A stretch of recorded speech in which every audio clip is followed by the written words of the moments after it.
What's that? I think it turned out good. Yeah. Yeah, it turned out a lot better. When I blew it up on my screen, on my computer screen, it got real fuzzy. But he said he was able to manage it. Oh, that looked good. So you don't have full lane sponsors yet,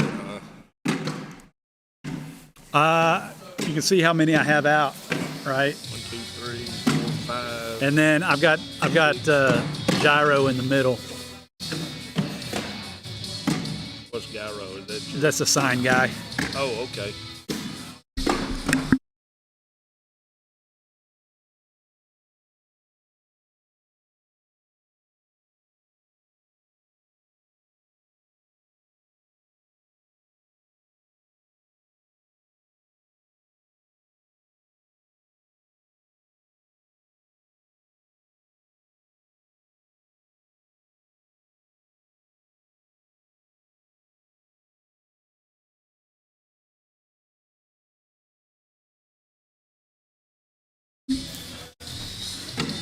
All right, I'm trying to test the microphone here, hoping I'm getting some live feed from the microphone. It's been a problem here at Big D bid event number 1. So give me a shout on the chat tool if you're coming through and you can hear my voice. I came straight from work.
Was the check Stephen? Did Stephen bring you a check? Is that his sponsorship? No, that was my live stream. Okay, so he doesn't have a free entry. He does not. Okay. Unless Tyler was planning on giving him one. Okay, so I need to get something from him one way or the other at this point. Did you give him the tokens or no? I did not.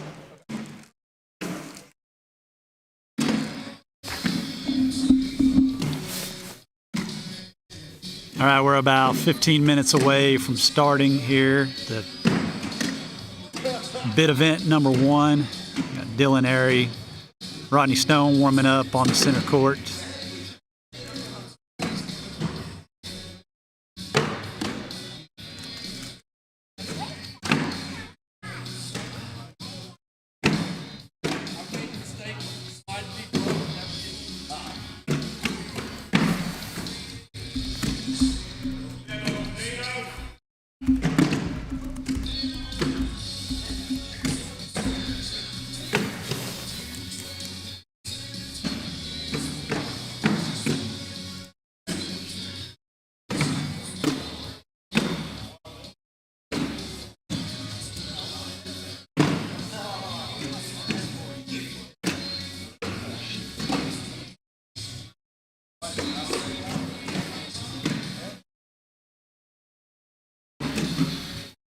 Hey everybody, John here, CU Sports. We're at BLD for pit event number 1.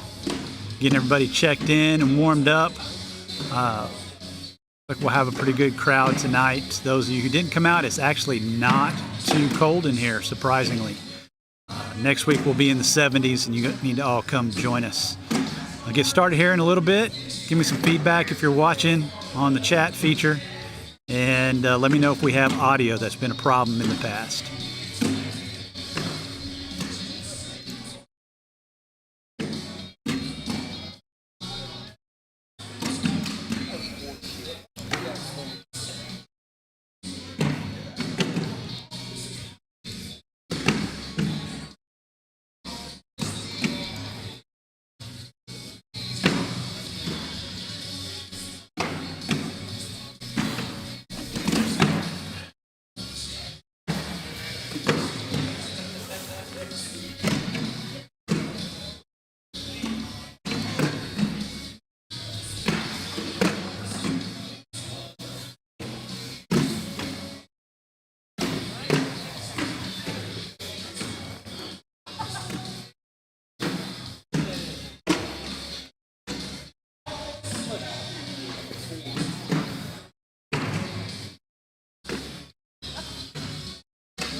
All right, about to get started here.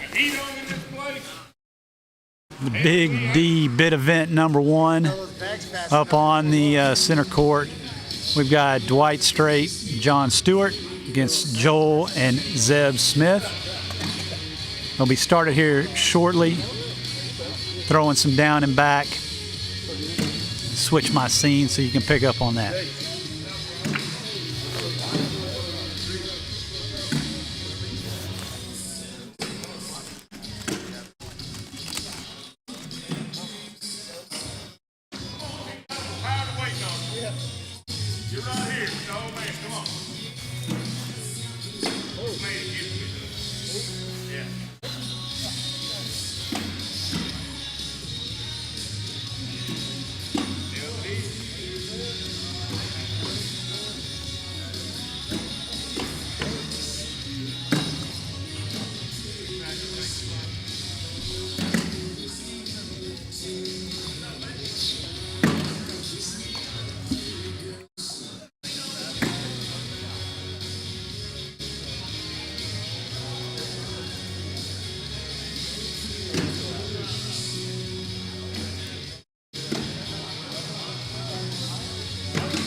All right, about to get going with our first bags here. Joel throwing against Dwight.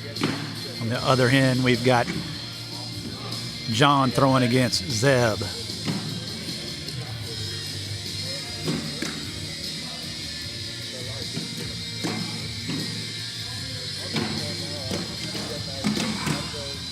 Joel starts off the first bag of the tournament.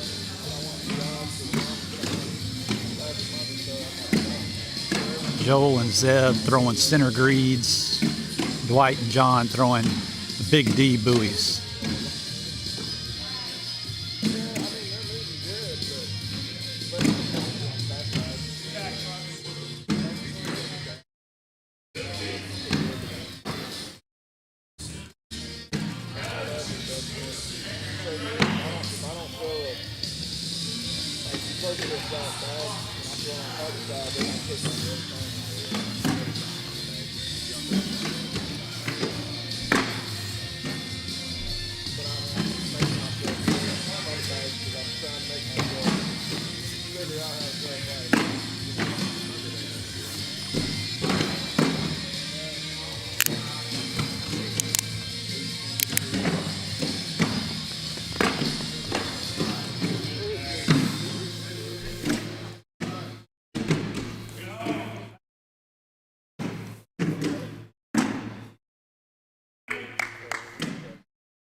Back-to-back big rounds from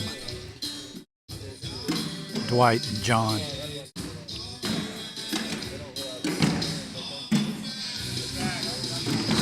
Dwight has definitely got to be one of the favorites to earn his bid tonight. We'll see how it shakes out.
Nice round there by Zeb. Get his team some points. Get him back in the game.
Joel and Zeb take the lead.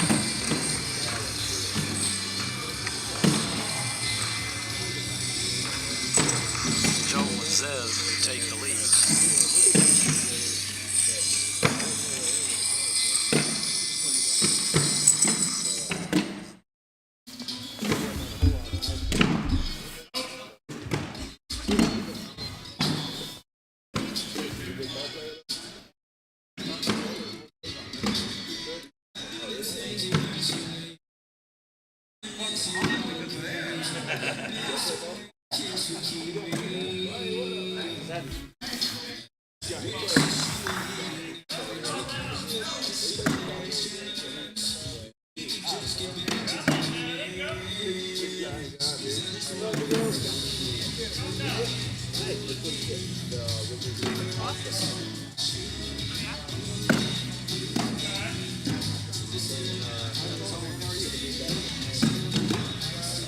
Chance for big points here.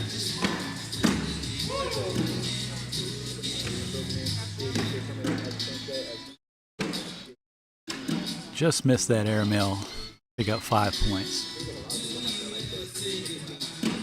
After being down early, big, Joel and Zeb have stormed back to take an 18-16 lead.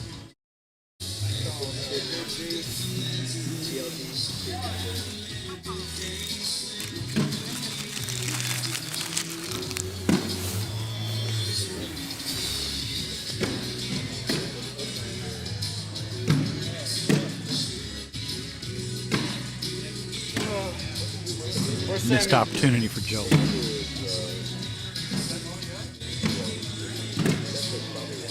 In for a wash here.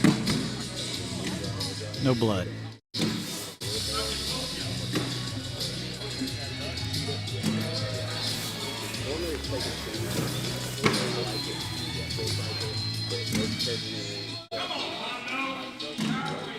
Zeb's got a chance to put this one away here. I mean, 3 points. Waiting on Samuel. John with a good block behind him, though.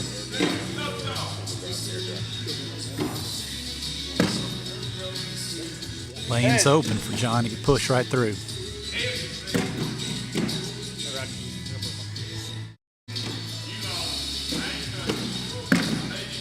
Good spot by Zeb.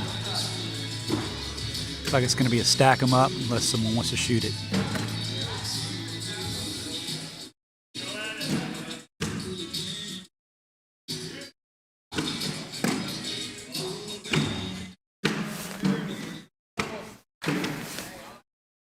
Wash on the board right now. Big bag.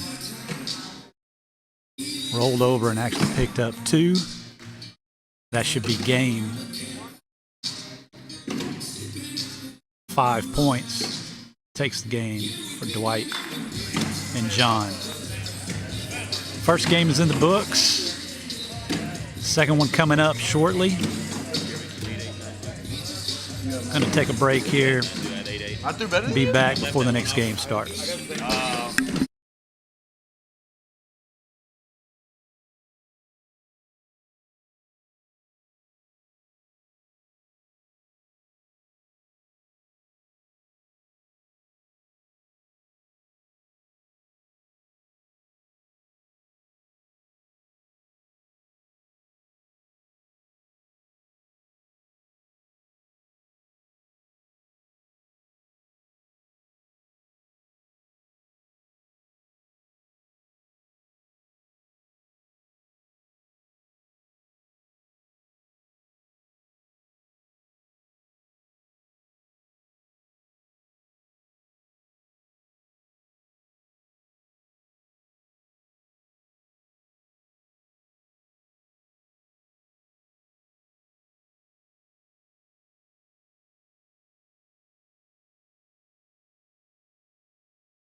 All right, guys, waiting to get started on game 2. Waiting for Little Dot to get here. Saw him loading up with beer at the concession stand. Just like him to slow things down for us.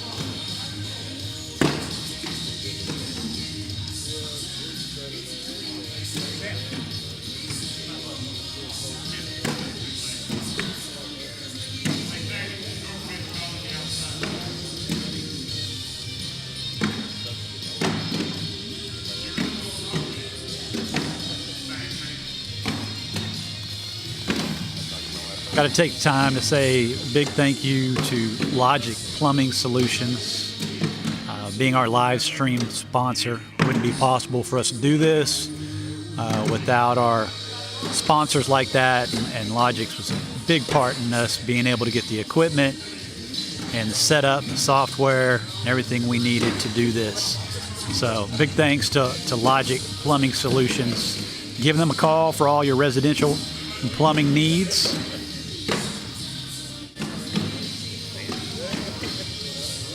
Owned by one of our very own.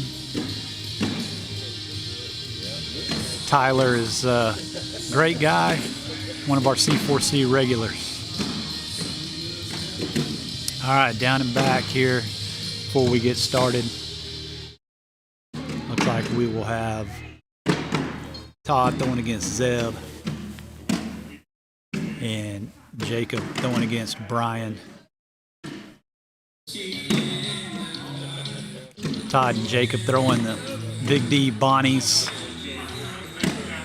Zeb and Brian throwing one of the center bags. I can't tell if it's the Lust or the Green, but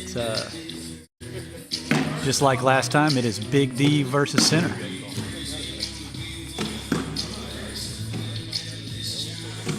I'll try to make sure to stay up with the scenes here, so you're not getting angles of people's backside while they're throwing.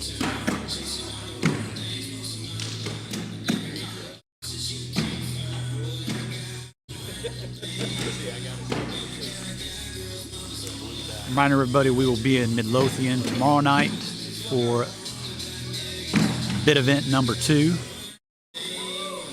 It's $20, BYOB. Food truck will be there. Come out and join us.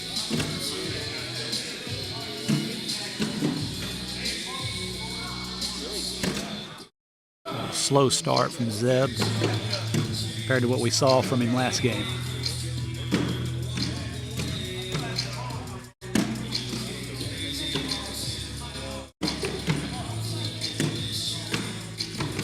Todd wasting no time.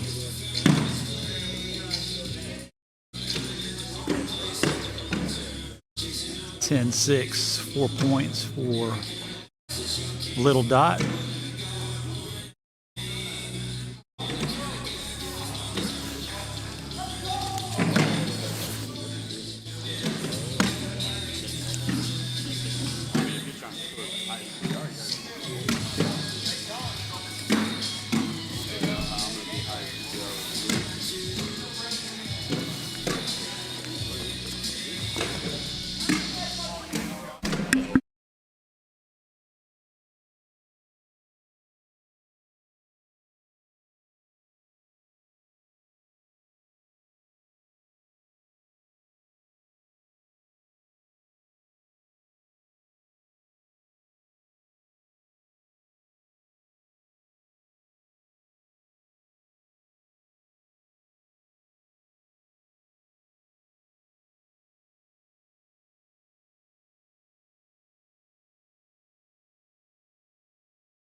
All right, we're back after having some lane difficulties on one of the other courts. Got JC and Dwight playing Tommy and Baron. Match number 3 here on the Logic Plumbing Solutions center lane.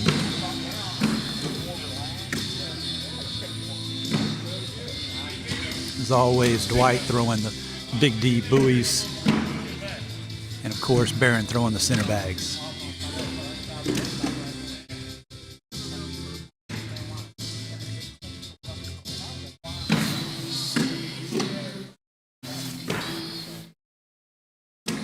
Good 2-point pickup there.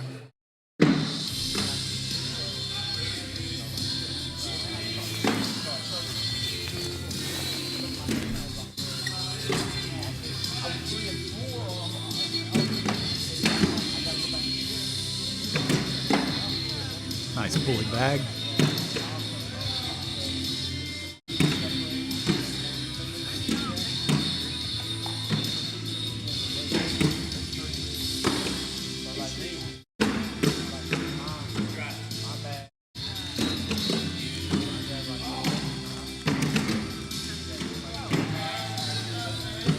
Three-point pickup there by JC.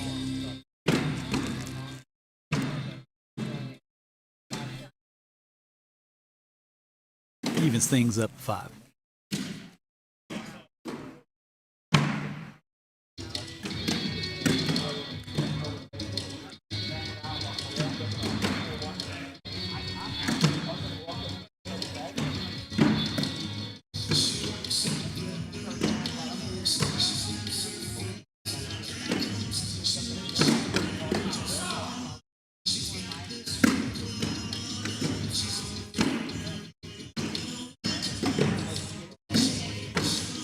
Stacked up board right here. Dwight chooses just to go with the block.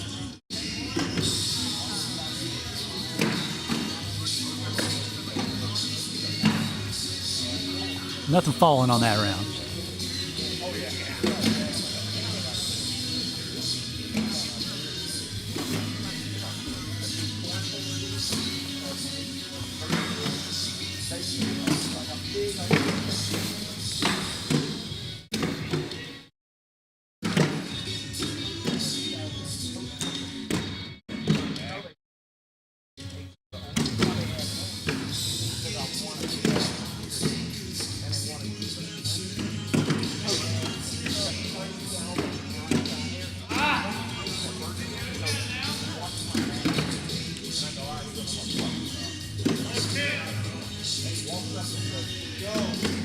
Nice wash there.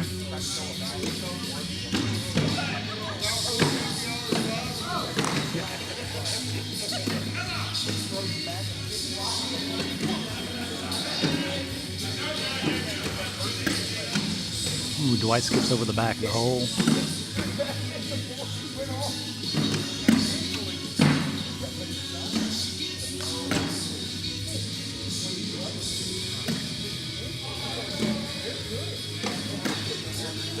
Big opportunity for Dwight here. This looks like it still may be moving a little bit. If he hits the board, I think it's going to go. And it does. Big round, 10-4. Picks up 6 points for Dwight.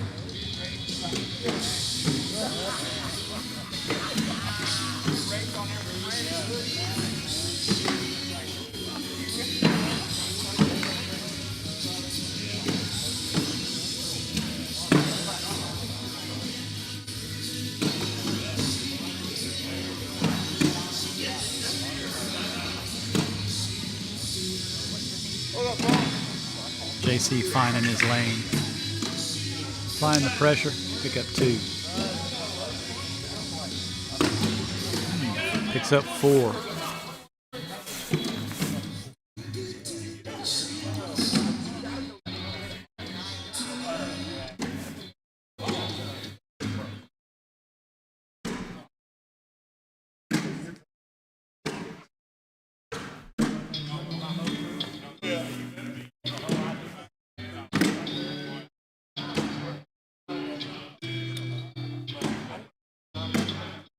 Nice pick up there by Baron.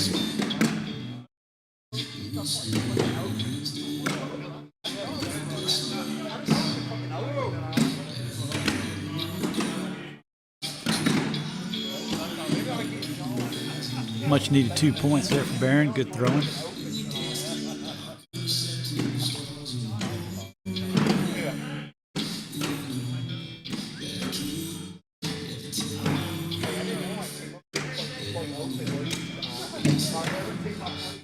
Tommy misses just right.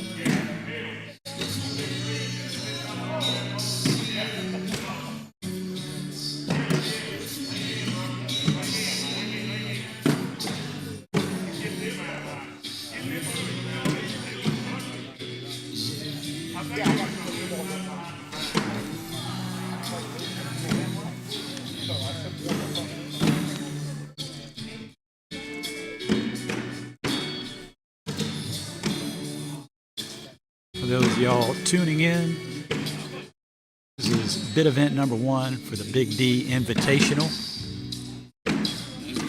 That is a series of 8 bid events. And after rounders on our Switch Holio, we're going to take the top 4 in average PPR.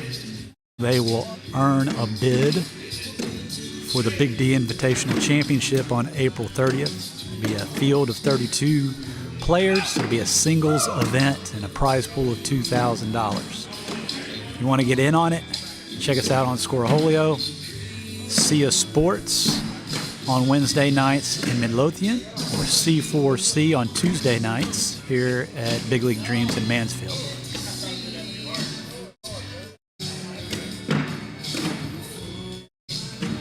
Switch Holios are $20 to enter. If you earn your bid, you pay nothing for the championship. You don't even pay the gate fee. We got you covered on that thanks to our sponsors.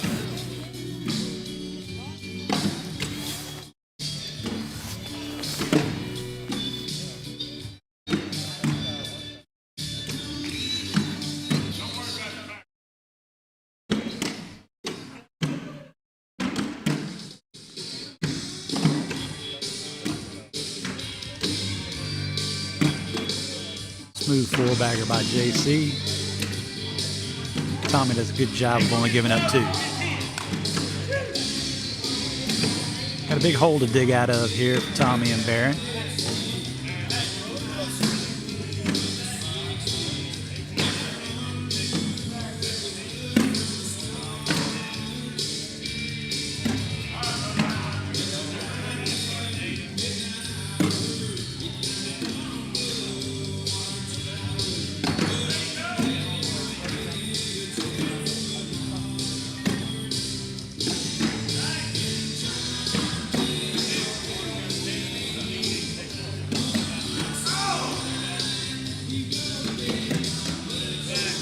Big points there to keep them in the game.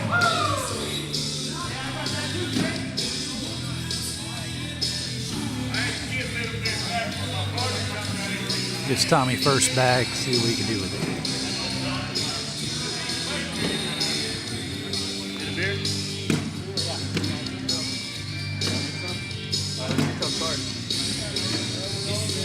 Alright, let me get y'all's card.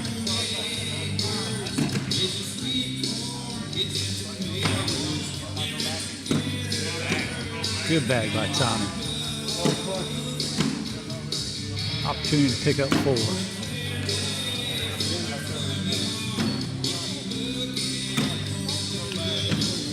Much needed 4 points there for Tommy.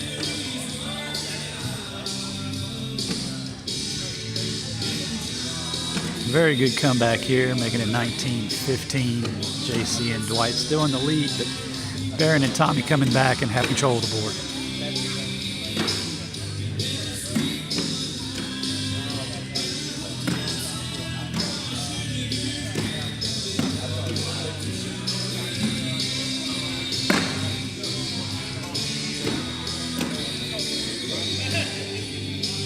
Great airmail drag there. Puts Barron in the lead on this.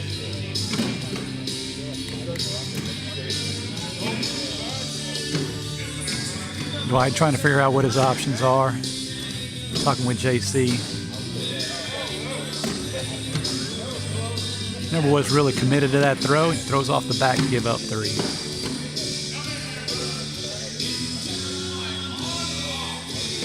What once looked like a blowout has completely changed course.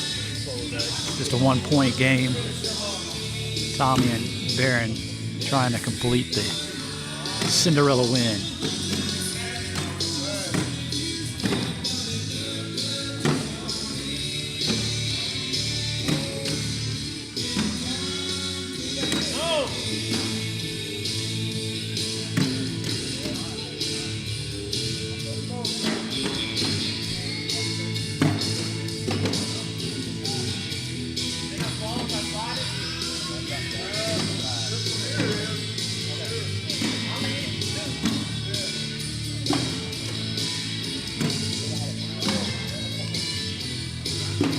Did not see that coming. Thought for sure that back one would fall regardless.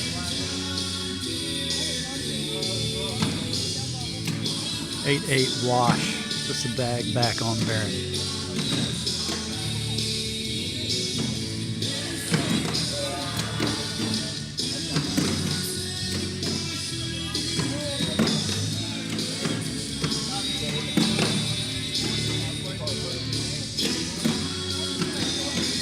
Good spot there by Barron.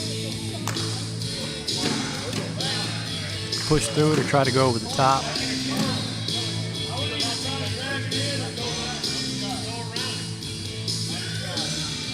He's got the lead here. I don't think there's a need to try to go over the top of it. Bag behind it may be enough to get points. Left it open for the push. But it does not fall. Holy cow.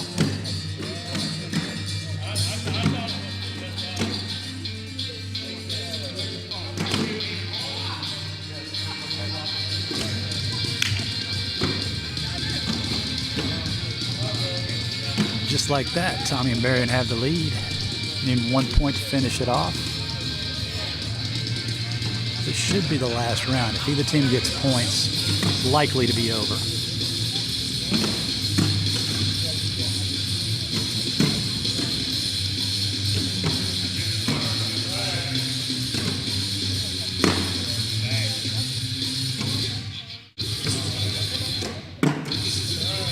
Both players seem to be pretty dialed in on their lane right now.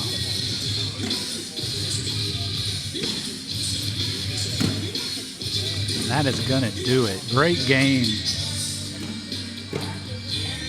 21-20. Good action there.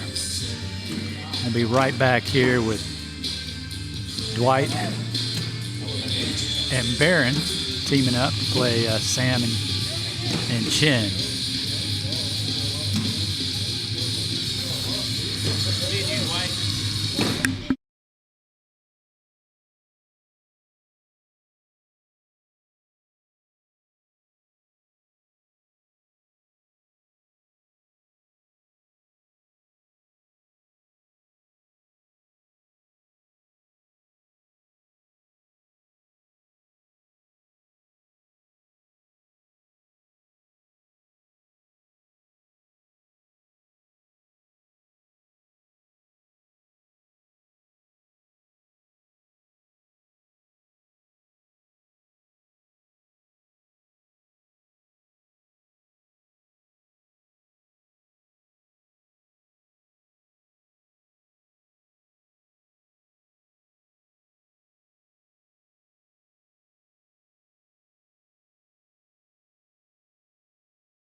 While they are doing down and back, trying to get ready for the next game, I want to take a minute to recognize one of our sponsors, Todd Omer, Emerson Ricksrew CPAs, one of our lane sponsors. Thank you, Todd, for donating to the event. Things wouldn't be possible without awesome sponsors like yourself. Also, Keith Ledwig, sales agent at Jeff England Motor Company down in Cleburne. Looking for a vehicle?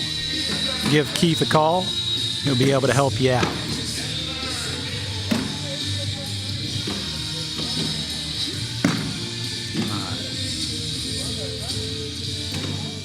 I'm about to get started here. Dwight Straight, Baron Hodo versus Sam Soto and Mr. Chin.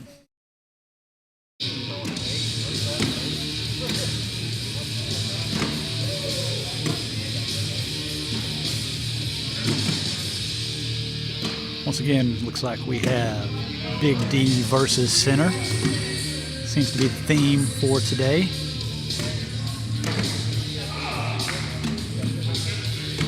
Two of our local bag manufacturers. You'll see the owners of those companies playing frequently in the local events. And we're going to get started on Dwight and Sam's side.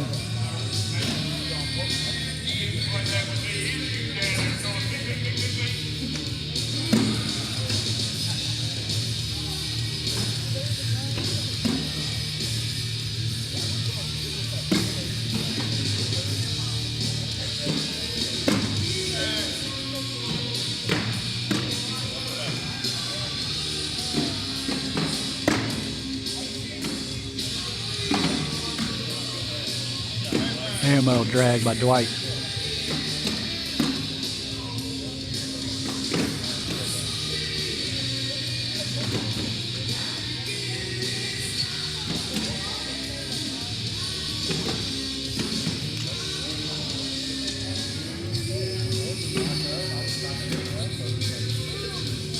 If you're out there watching us live, give us a shout on the YouTube chat feature so we know you're there.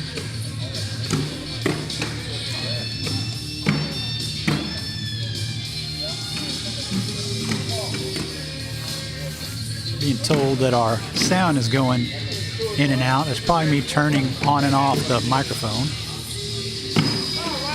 especially in between matches and when I had to go help with a issue on another court.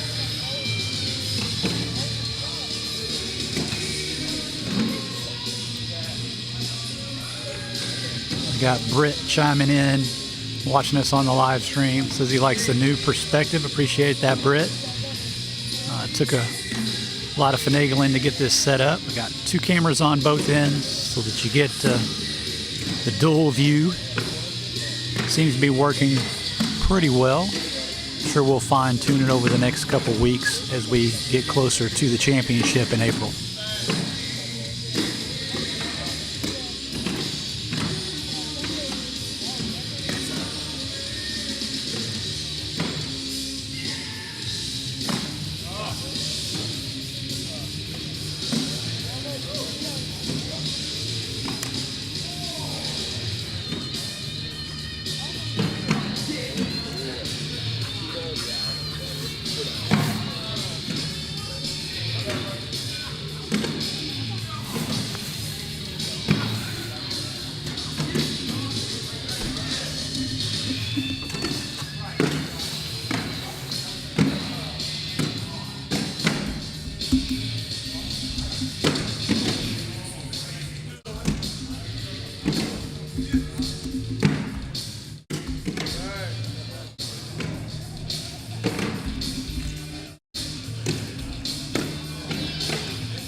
Sam and Chin pick up their first point, 9-8 on that round.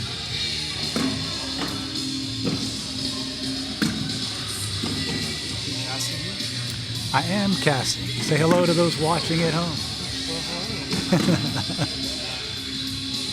I'm joined here by Hayden. He's one of my nemesis in our regular league matchups.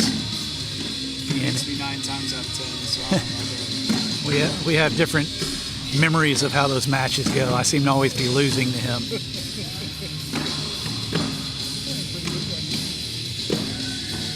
If you got a chance at the top 4 bid right now?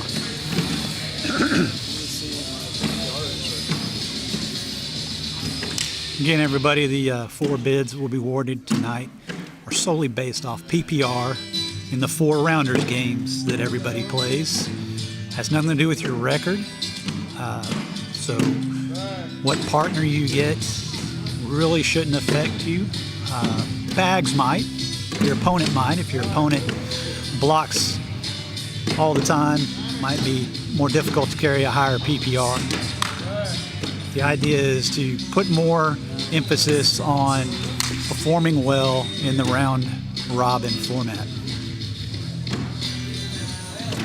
Probably not for a bid tonight, but it'd be pretty good for Sig this weekend. Hayden says he doesn't think he's going to get a bid, but just a warm up for Sig. Got a lot of people going to be in Mesquite this weekend playing. Unfortunately, they had limited space, so it sold out really quick. I know there's probably a couple hundred people that were kind of left out in the cold, no pun intended, wanting to play this weekend, but didn't get a chance, didn't get signed up, didn't get their partner squared away. And I can say that I am one of those. I will be sitting at home this weekend.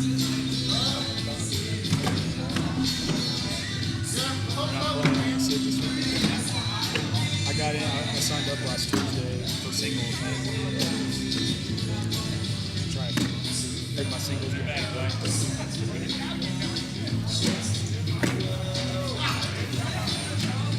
Big pile up there. Hard to make sense of it all. I believe that may have been 4. If that was 4, that should be game. And it was 21-1. Dwight and Barron take Sam and Chin. Next game coming up here shortly. We're going to pause the sound while we go to break and pull up the dashboard.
Are these live?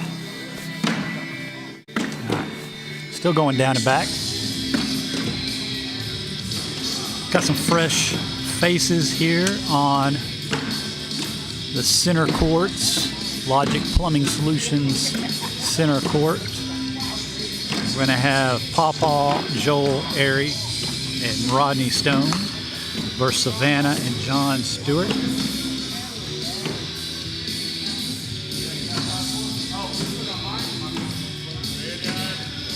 Pawpaw and Rodney throwing some centers. Can't make out what Savannah's throwing.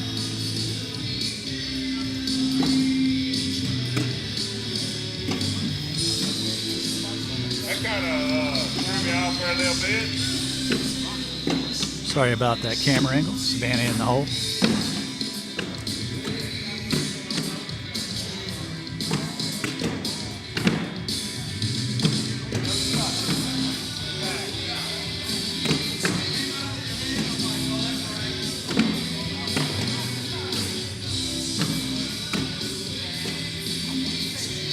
What you got down there, Rolando? 7-6. Pawpaw picks up a point to start off the game. Pawpaw Joel area, one of our sponsors, J Alarms Plus, one of our lane sponsors. Appreciate that, Joel.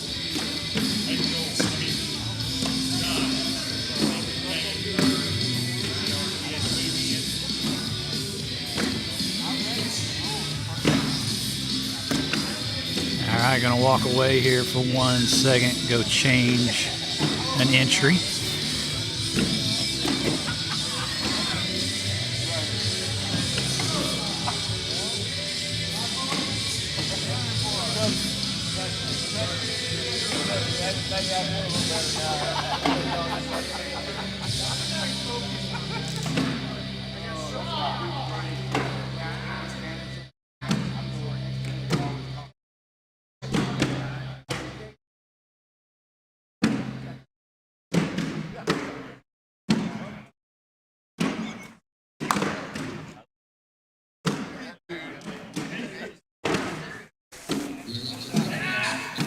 All right, we are back.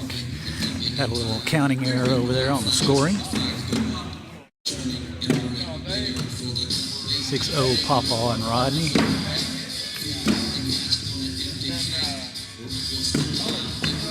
Savannah, one of our newer players out here at C4C and Sia Sports.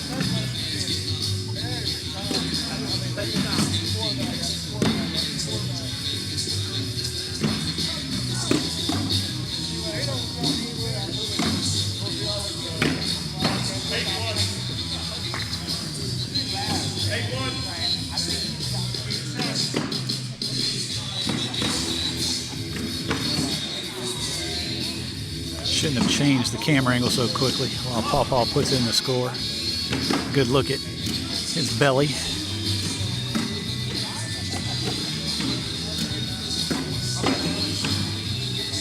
John and Savannah looking to get some traction going here.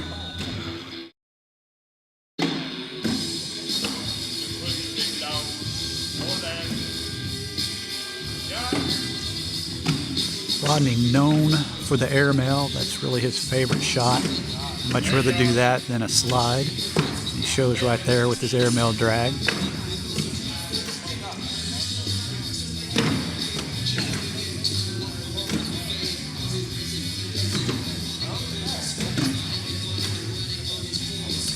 believe that is 8-7. John picking up the first points for he and Savannah.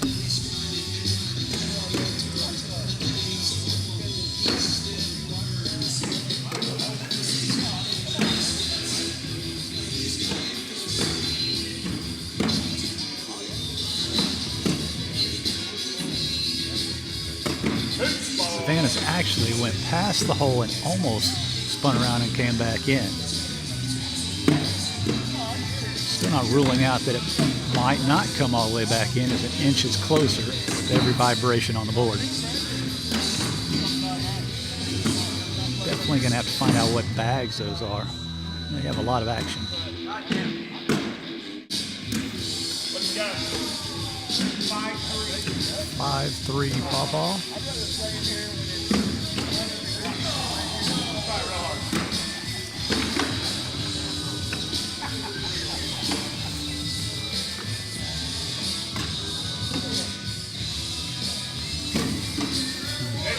Missed opportunity there by John.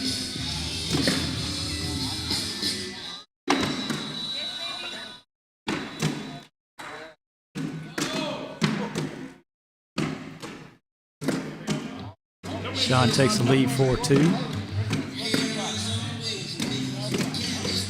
5-4 Rodney. 7-5 John picks up 2.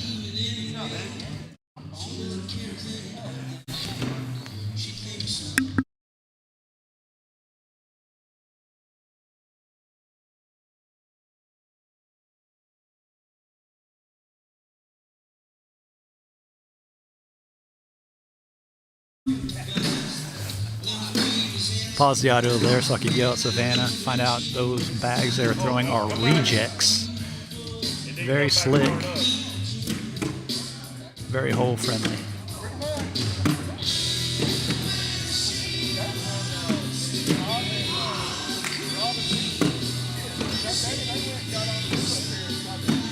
Nice push.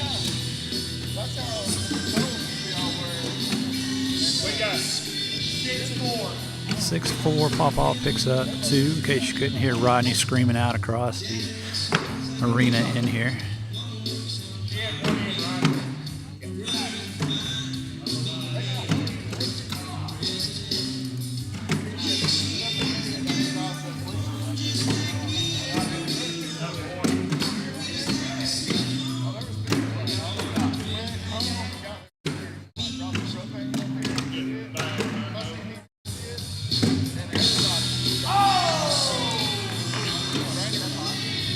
Tied up right now, 4-4. Rodney goes off the back. Looks like we're going to try to figure out the top, bottom, or top, middle. Well, the first one would be ranked by PPR or ranked by record. Okay. Okay. So we're going to flip. Heads is PPR. Heads is PPR. It is heads. We will rank the seedings by PPR. We're going to flip again. Heads is top, middle. Heads is top, middle. Tails is top, bottom. Flip by Todd. Top, bottom it is. So top PPR with bottom PPR. Ranked by PPR, top, bottom. We are getting near the end of Rounders, where we will award our 4 bids, do a raffle for the 2 free entries donated by Gyro Signs, and set the bracket for the double elimination.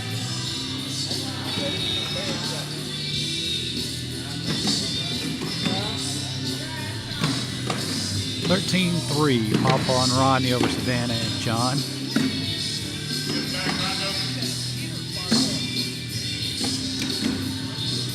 Yes, sir.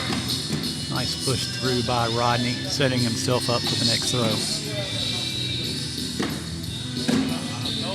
Makes it difficult to come back. You got bags in front of the hole against your opponent. They really can't make any traction.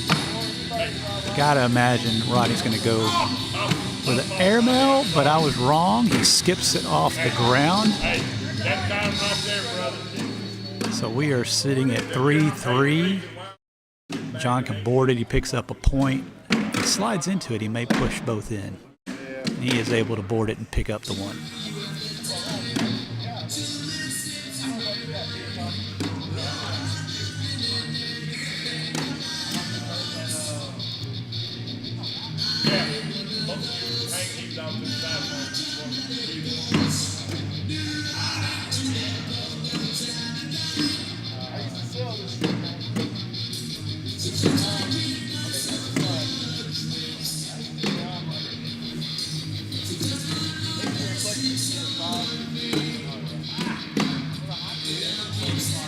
Savannah short on her first two there. That's going to be difficult to come back from.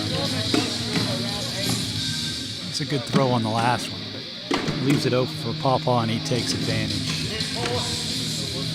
10-4 gives them 6. Really almost puts the nail in the coffin there.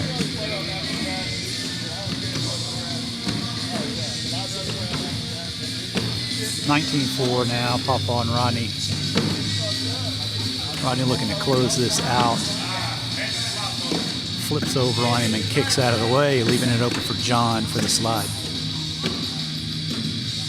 This is the opportunity John's been looking for. He's got a clear hole. He's able to slide two in before Rodney finally blocks. John commanding lead here. Unfortunately, knocks one of Rodney's in.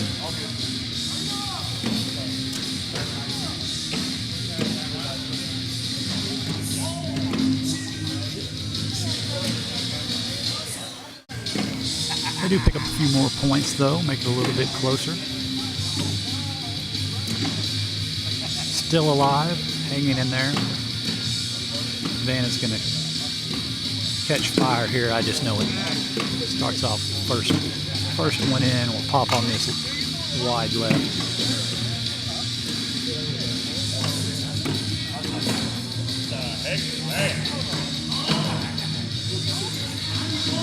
Missed opportunity there for Savannah with a wide open lane. Really, it's got to be in the hole here.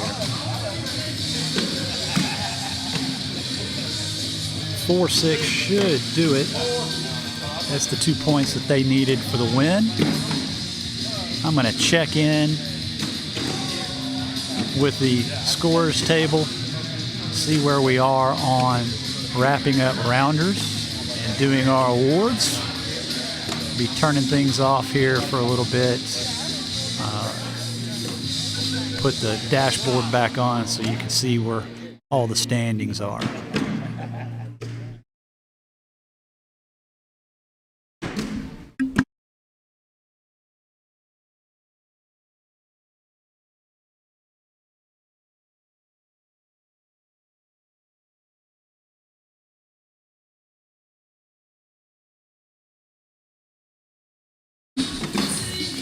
All right, it looks like we have 6 games still in process, with 4 still in the queue to be played.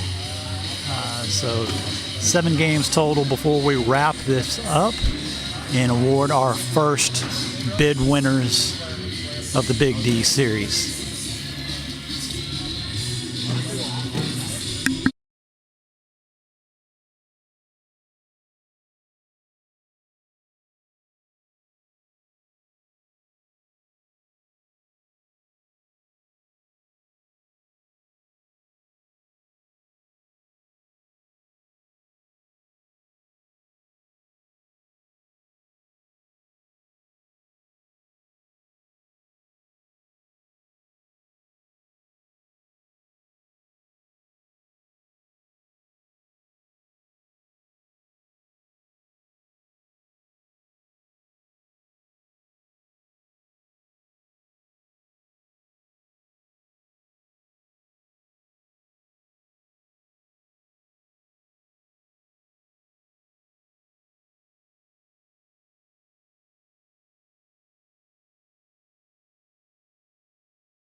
All right, spent some time in silent mode there, talking to my friends Hayden and Rodney. Coming back to the action here, where Baron and Dylan are up 9-3 over Zeb and Mark. We got sinners versus sinners here. Camouflage and Rainbow.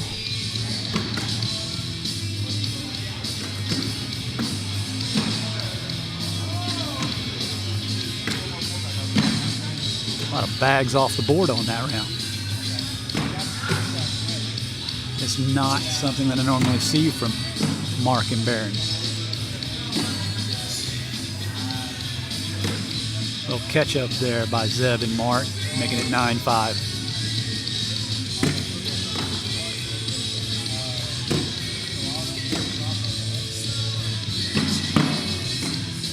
Zeb's got a little bit of a left kick on his.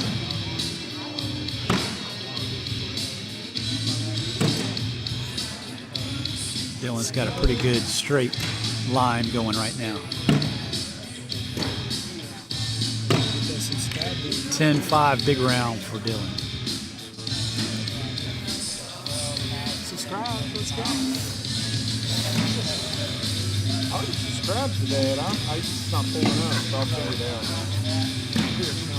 14-5 Baron and Dylan over Zeb and Mark. Boys behind me trying to figure out how to get access to the YouTube channel. Obviously, if you're hearing this, you've already figured that out. Great bag there. Holy cow. Got 3 of them plugged in the hole. May take a little bit to get them to push, though. Got to get some force on it. A hard slide should take all 3. Oh, and only one falls in a replacement, leaving the other 3 hanging. Smartly Mark boards it to only give up 2.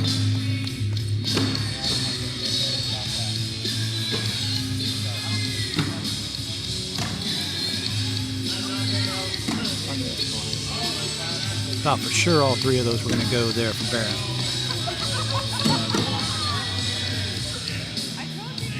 Dylan just is not letting up on Zeb. Constantly putting the pressure on that first bag. 6 verifications. I mean, why I gotta do that? You gotta do eyeball, and you gotta do a record scan. Off the back. It's very uncharacteristic there in this game for Dylan.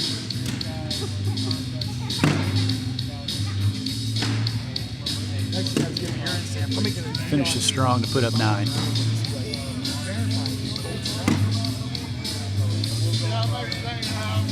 That's a high degree.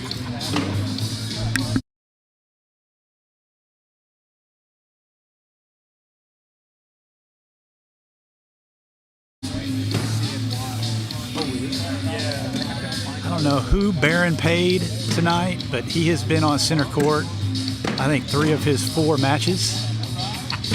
So he's getting a lot of FaceTime for us.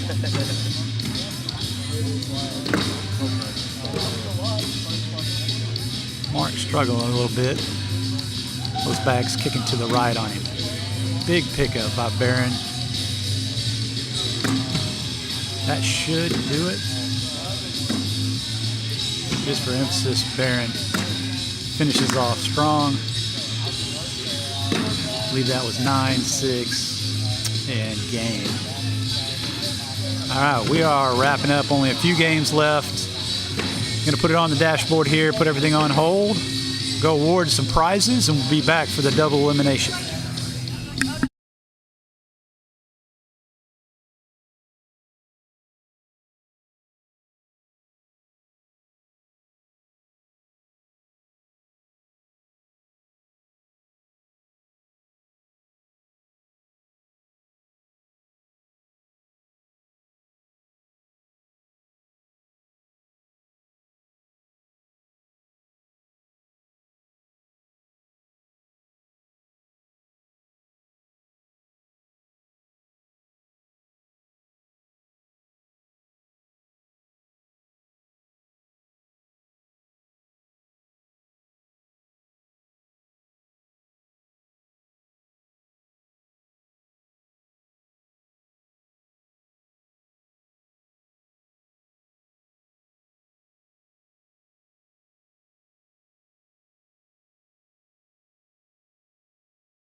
All right. If you hung with us during that pause, we appreciate it. Had to do some awards. Congratulations to our bid winners. Very good throwing out there. Some extremely high PPR. Very impressive. Our top PPR was Luke Anderson, followed by JC, Ryan Hodo, and Sammy Soto are our 4 bid winners. Looking forward to see them play singles April 30th in the Big D Invitational Championship. There's still time for you to get registered for one of our other 7 bid events. See if you have what it takes to make the field of 32. Little planning session earlier this week, a discussion that there is a strong possibility that since we will have the room and the equipment, that we will add a second 32 for those that don't earn their bid, and have a secondary bracket. It would be a paid bracket, but more on that to come. We're still getting feedback from people, see what they think. We definitely have the room for it here at BLD, and try to get as many people in here as possible playing cornhole. We will also have the TCL doubles regional tournament immediate following the Big D Invitational, so you can come out and play doubles that day as well. All right, we have Court 2 live stream court, sponsored by Logic Plumbing Solutions. Our first match in the bracket play, best 2 out of 3 in winners bracket. Rolando Rodriguez and Papa Airy versus Mark Ferguson and Jade Jackson. Play has begun, with Jade putting up 3 on Rolando.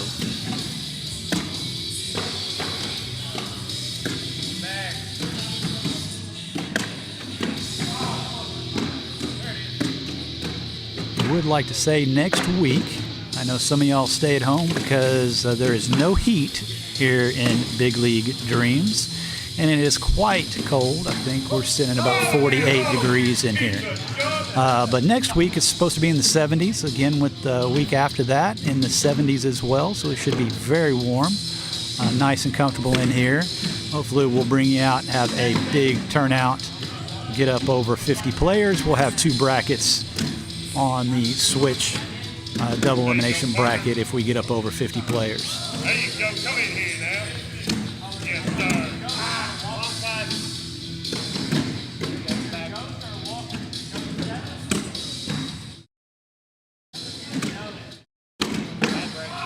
Got you, driver. Come on. Once again, it looks like we are sinners versus sinners. Got the Aqua Blue Sinners versus the Santa Sinners. Mark and Jade getting off to a big lead, 7-0.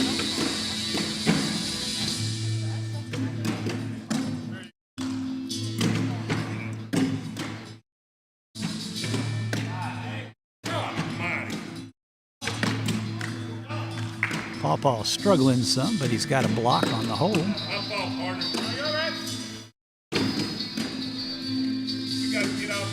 13-0. Good news is it's 2 out of 3, so even if they do lose this first game, they still aren't out of it.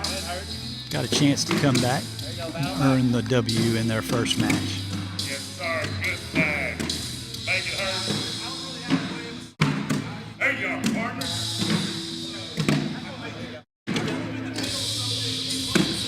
He is 6. Getting on the board there, 10-6. Nice round by Rolando.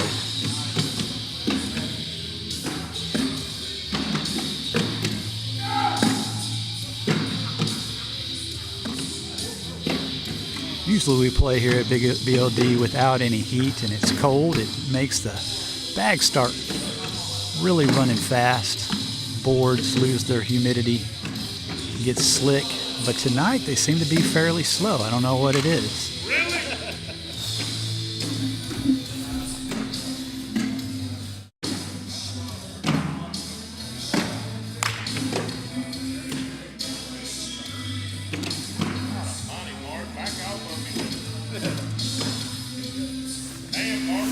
One person you will always know that they're in the building, Papa Airy. Never one to be quiet, hearing clear across the room, encouraging his player, complaining about his throws, arguing with his opponent, all in good fun though, of course.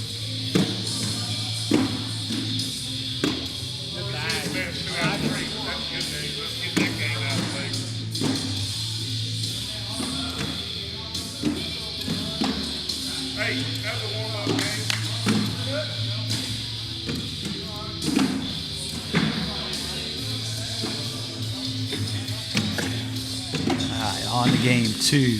Very commanding victory by Mark and Jade in that first one.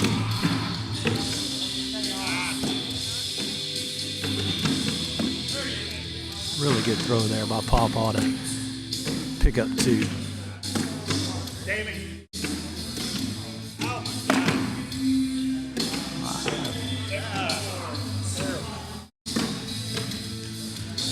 Not even sure what that score was, but it seemed fairly big. 7-2. Definitely a turn from the first game. Nice placement there by Jay.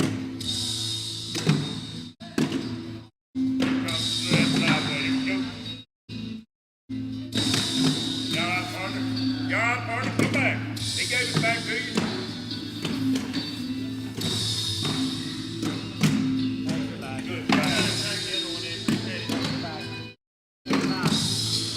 8-5. Jade picks up.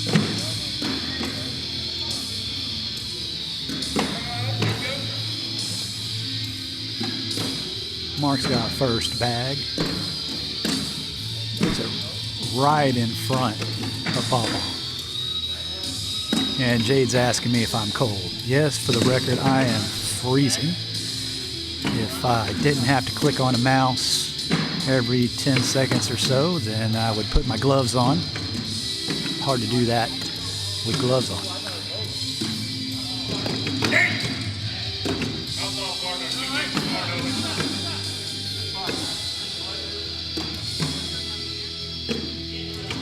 Just like that, the lead that they started off with is gone. Mark and Jade take the 1 point lead.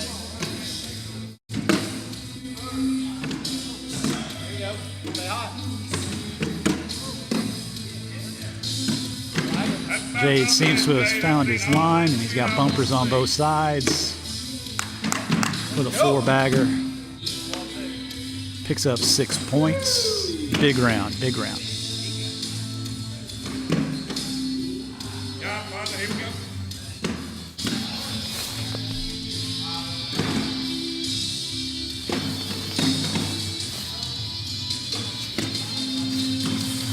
Mark continues to put that first bag out front, making it difficult on Pawpaw.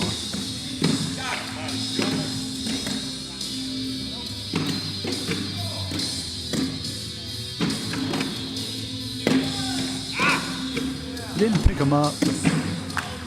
Puts it in position for Pawpaw to sink it for him. 8-3 gives them a commanding lead, 17-5. Again, you're watching Mark Ferguson, Jade Jackson play Rolando Rodriguez and Pawpaw Airy. First round of the double elimination bracket here in our Big D bid event #1 in Mansfield, Texas at Big League Dreams.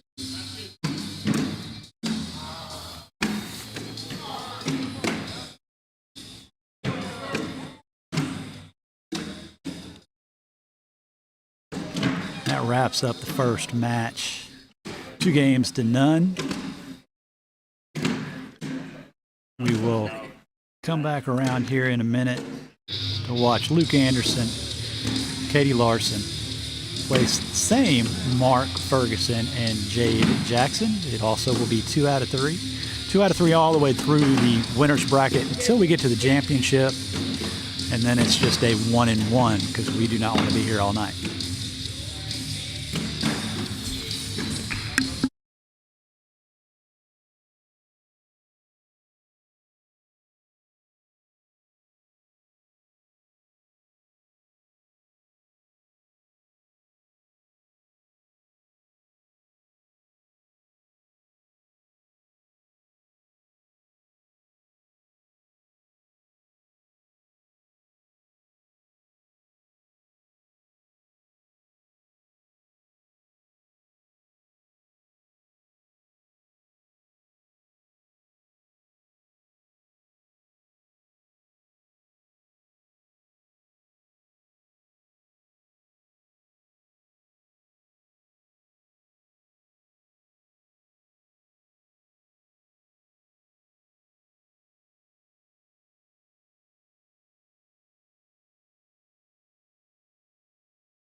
All right, Katie Larson, Luke Anderson taking on Mark Ferguson, Jade Jackson on the Logic Plumbing Solutions live stream championship court.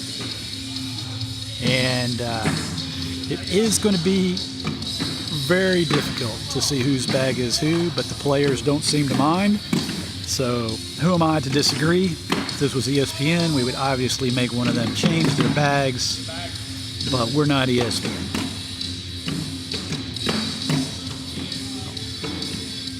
I'm guessing there's going to be very little commentating for me to do because even now, as I look at the board, I cannot tell the difference between the bags.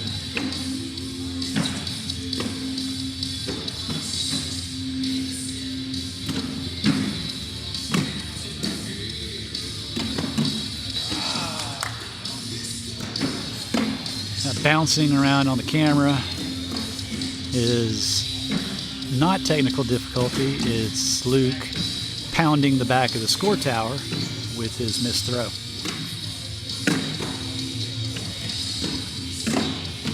Luke was our top performer for PPR and rounders. I believe his PPR was a 10.59. Very impressive.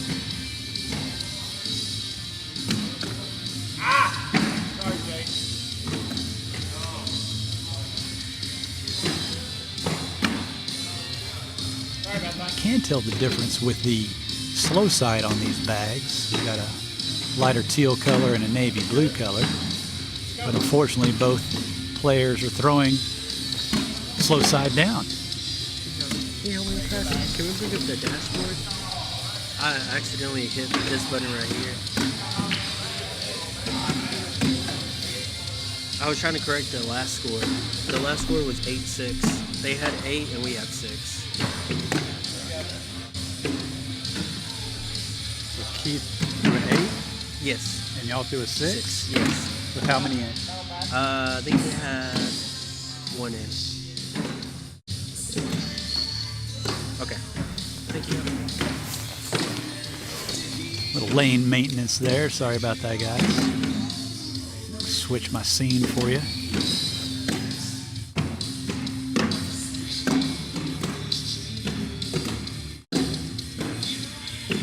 Katie, another one of our new players here at C4C, joined us a couple weeks ago as a sub and has signed up for our event since. We're happy to have her. Throwing very well.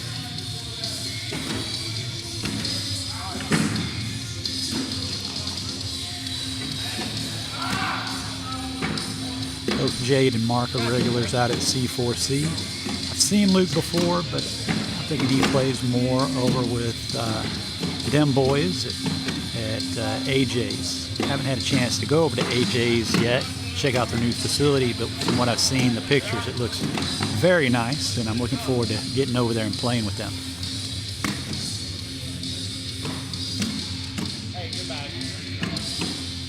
I would definitely recommend, if you have not gone over there to play in an event at AJ's, you check it out. They built a facility specifically for cornhole. Typically have food and beverages for sale.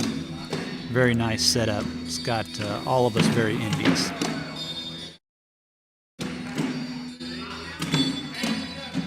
Katie and Luke taking the lead here.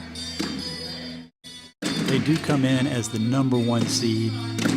We're seeded top bottom, so the top in PPR paired with the bottom in PPR form our #1 seed with Katie and Luke.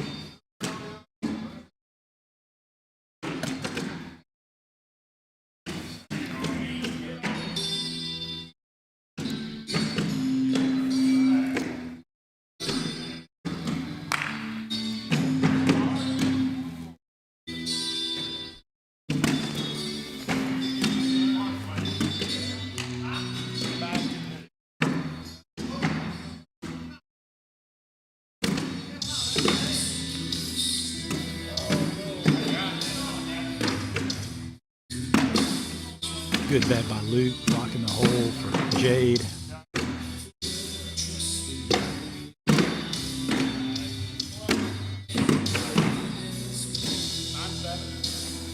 Luke picks up another 2. 10-point lead here for Katie and Luke. Game 1 of the second round of the winner's bracket.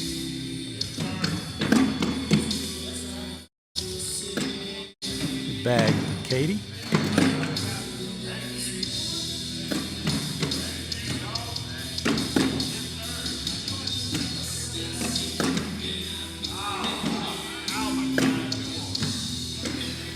Seven, 4. Pick up another 3. Add to their lead.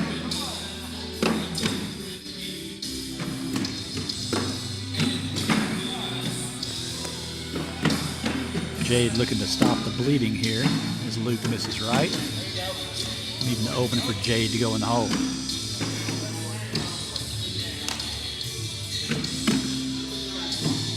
Airmail from Luke, followed by a good bag, bully bag there by Jade.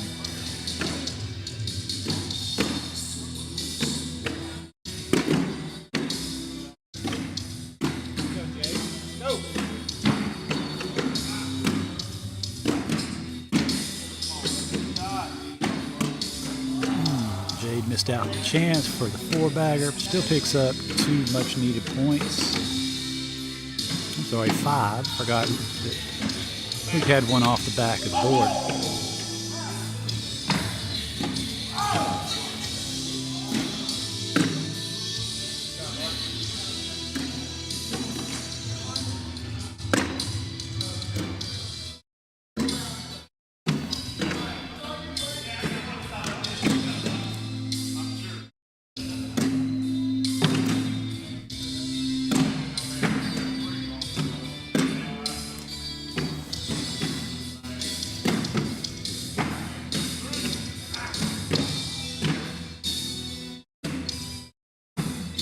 Mark and Jay starting to chip away at the lead. Jay's got first bag.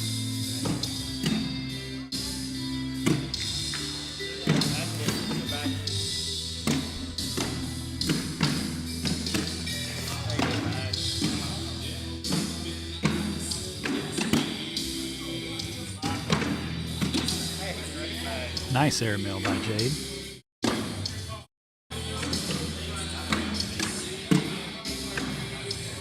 Luke picks up 2 and knocks Jade off. Jade follows by taking him in. Luke misses the opportunity going off the back for a 9-9 wash.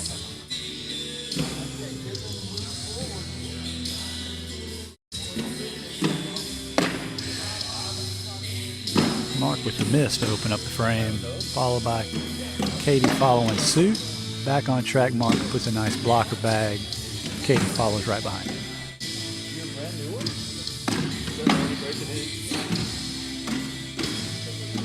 Definitely see now that we're in bracket play, and PPRs has no bearing. It's just wins or losses. Strategies are changing, seeing more blocks, people being more aggressive, not worrying about the PPR.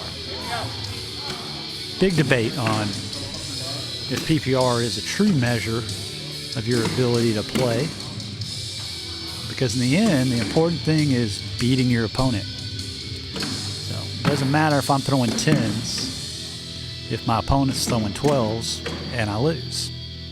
But if I can block the board, dirty things up, and pick up 2 points by going 6-4, what's the better strategy?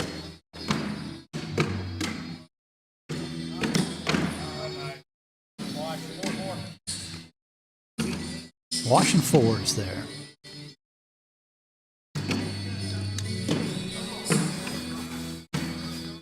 $16-11. Still in the first game of this second round of the winner's bracket.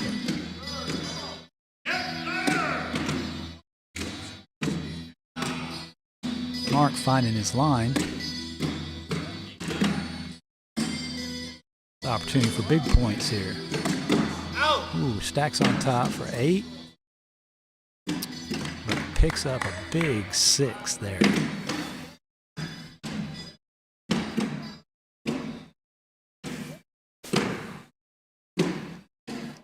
Really the first bad frame that I've seen. Everybody's been throwing pretty well up till now. Jade and Mark take the lead 17-16. Jade decides to flip over through the slick side.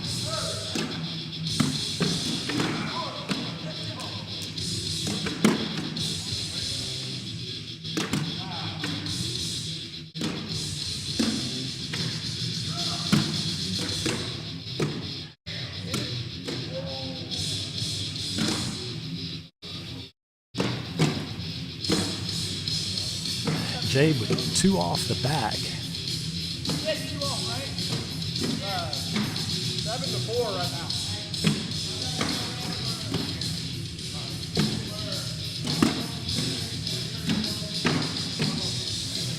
Eight, 4, picks up 4 points, making it 20-17.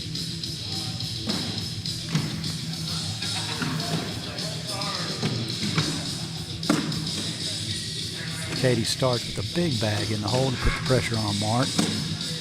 Mark misses wide left. Katie throws off, but she's still in it because Mark returns the favor. Katie regains her composure and goes in the hole. That should be game. Nice round by Katie to seal the game, force it to another round.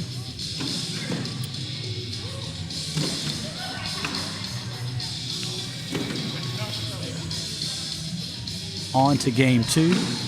Luke and Katie taking the first over Mark and Jade.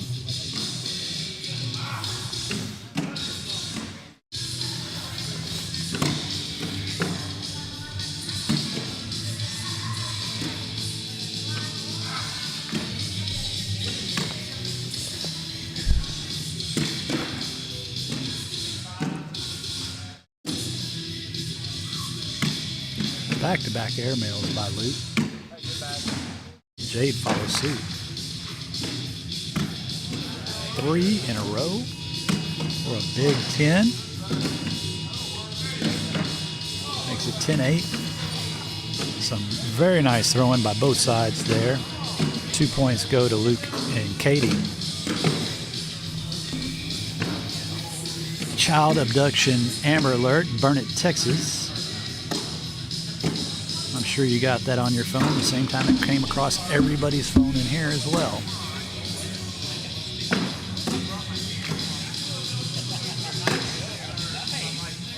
Bag stacking up on the board. 3-4.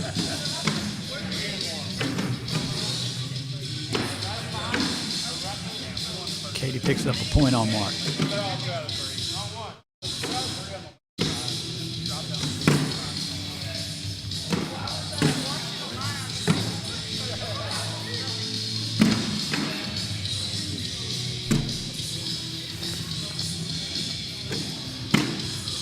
Luke with the high toss block.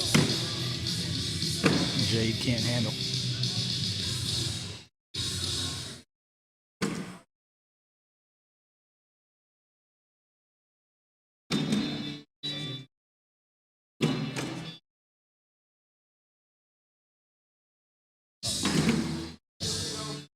Long conversation between Luke and Jade.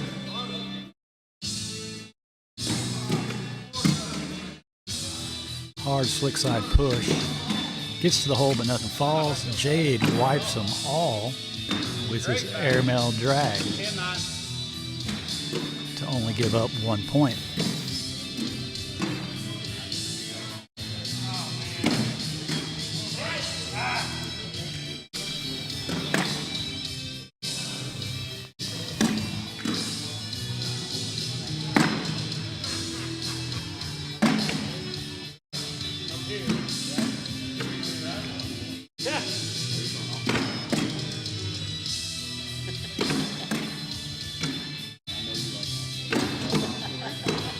Ten, 6, a big finishing bag there by Mark. Nicely done. Tie up the game 4-4.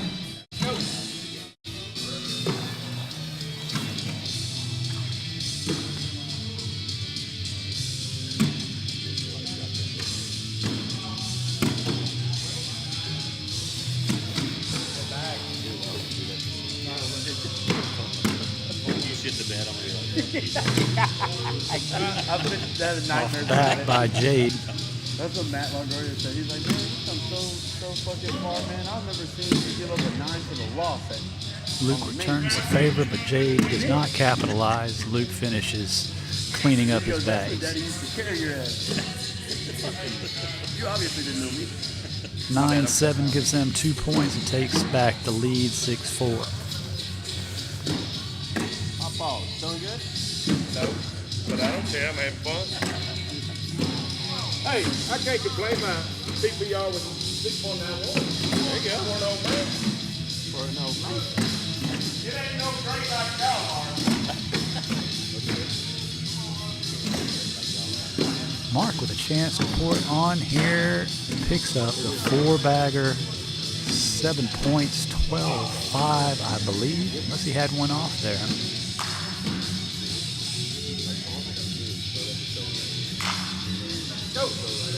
Had one off. I did not notice that. I didn't want to do that. Thank you for doing it.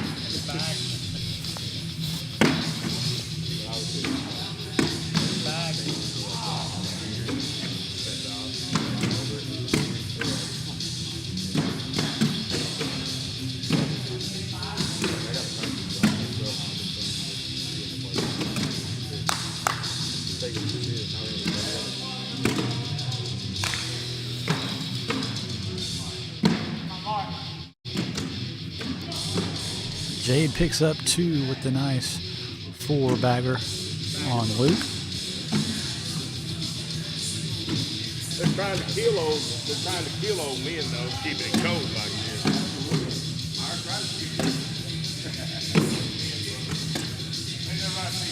Damn, this one's going to be tough. Who's the ball partner good? Oh!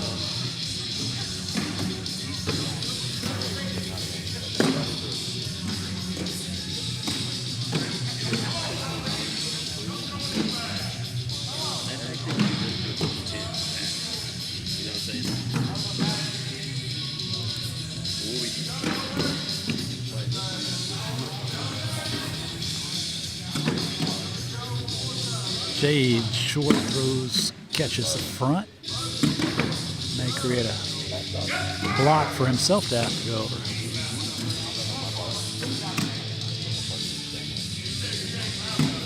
Nice bag over the top.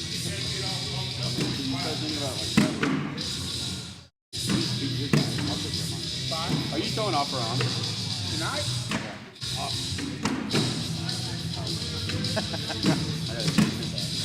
Actually, if we went top, Luke sneaks it by. Wash 8s. Come on, partner, get the board back. Back-to-back washes here. And this is game 2, second round of the winner's bracket. Luke and Katie taking the first game. in a tight match, and we're in another tight match here.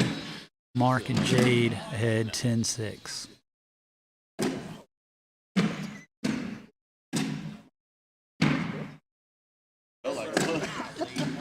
That Felt like I was. that or tunnel. No, I was telling him, you know. Katie picks up 3. All right, Jay.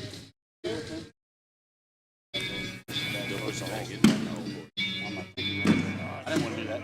Yeah, I didn't want to do that. Well,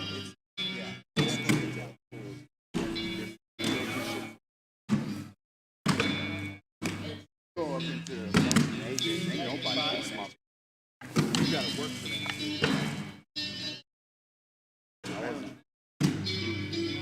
Good back there by Luke, just doesn't fall for him. Jade plugs the hole.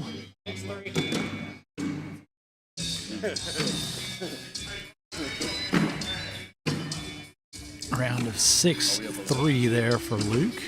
And Katie take the lead.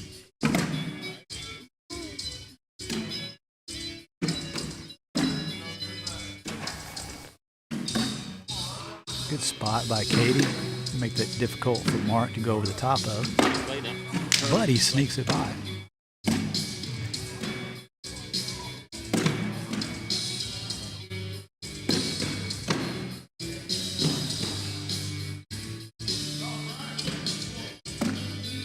Nice airmail by Mark. Pick up 4 points, 8-4.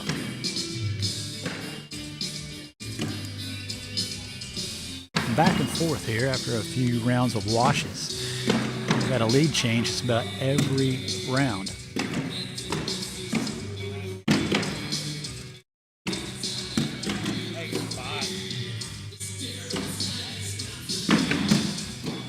Luke washes the bags out to even things up, and Jade goes off the back.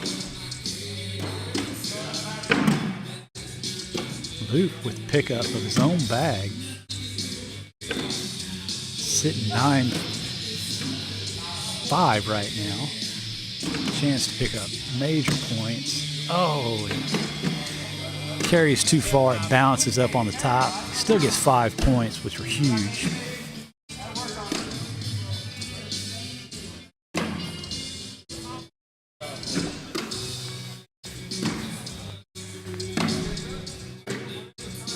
Katie first bag off to the right.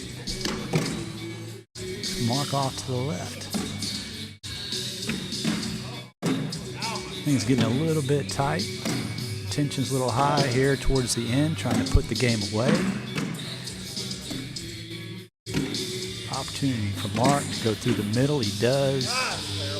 Picks up 3. Tie at 17.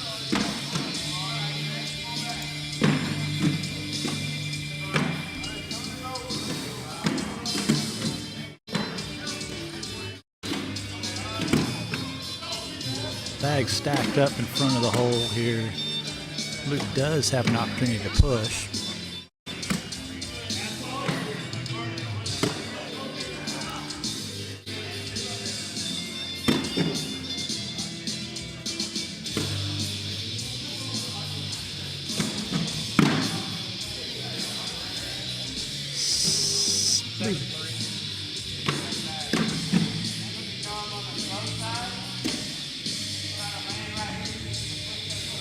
And that does it.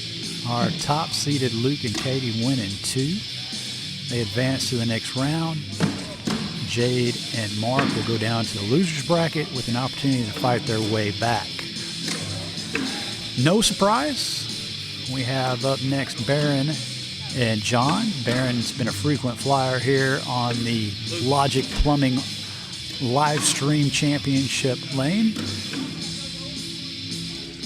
And they will match up against Luke and Katie, who you just saw win. I'm going to take a break here, pause the audio, be back before the next game starts.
right, we are back with round 3 of the winners bracket on the Logic Plumbing Solutions Championship court. I'm gonna have Baron, Hodo, John Stewart against Luke Anderson, Katie Larson.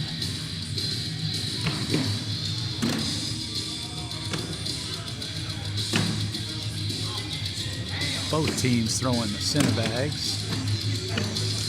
Army green, Baron and John. Aqua blue, Katie and Luke.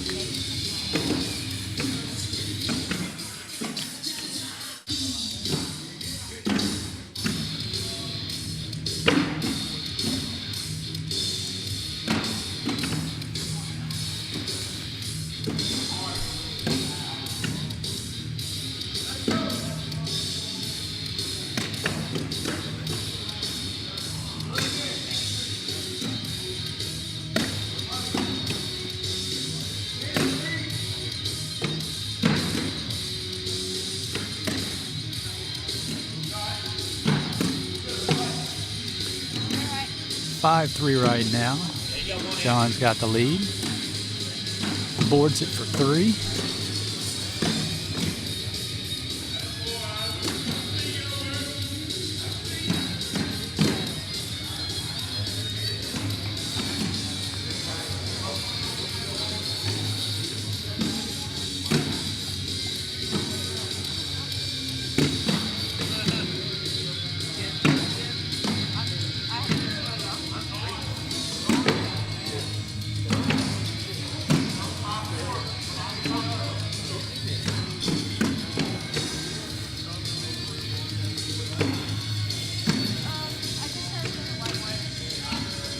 Nice airmail by Baron, leaving Luke's there, making him make the push, but he does. 12-8 picks up 4.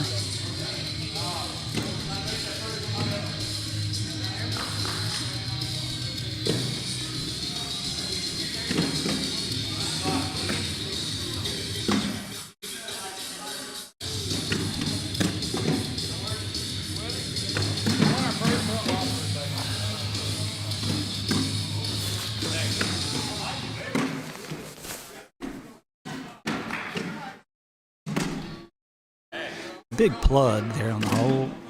Katie knocks them all in. 6-7 right now. John is up. Baron's telling him to board it. Takes 2 points. He throws short. Gets the 1.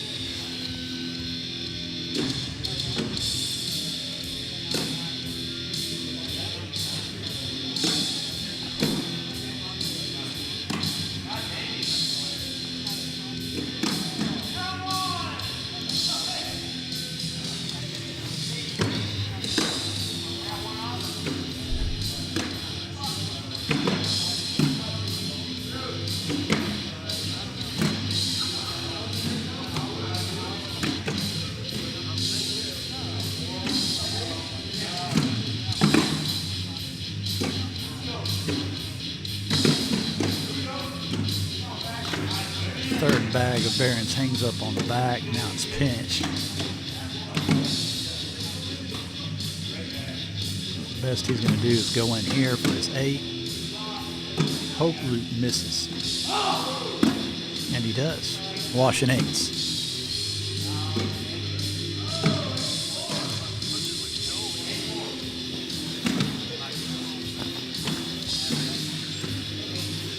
(6-4) here, Luke and Katie over Baron and John. Game 1, round 3 of the winner's bracket.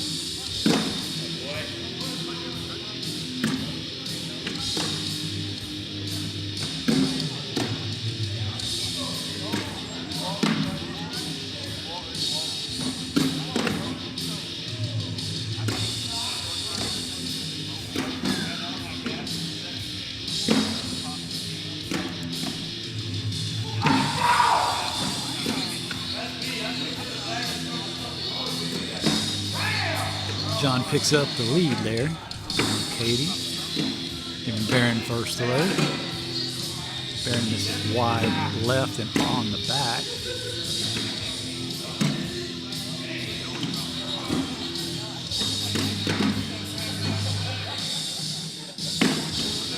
Goes for the airmail, bounces off the back. Opportunity for Luke to pick up some big points here. Barron sitting at 4 to Luke's 5. Make that 3-5. Luke turns that to 10-3.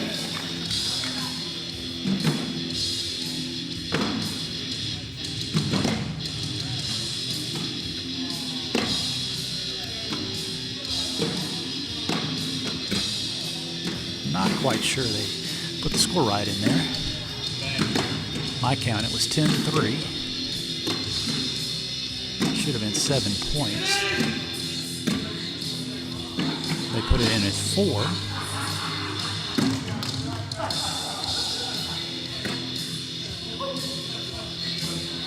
Katie's got them stacked up around the hole.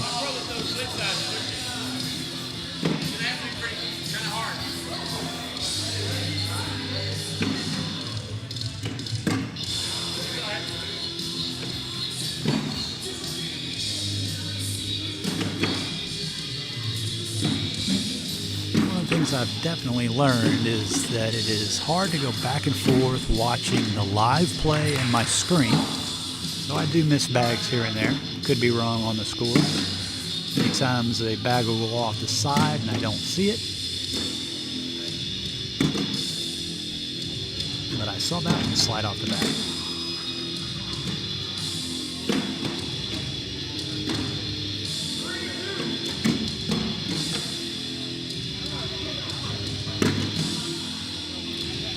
Luke likes to throw one bag at a time, the rest remaining on the board. Barron throws all 4 bags in his hand, like I think most people do.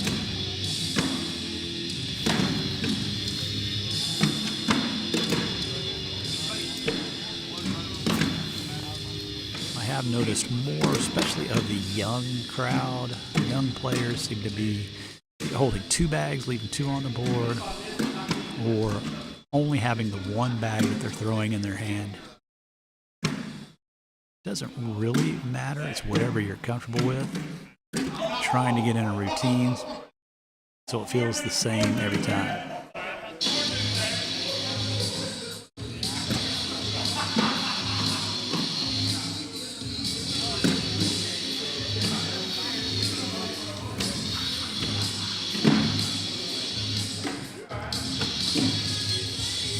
Got a tie game here. Game 1, 3rd round of the winner's bracket.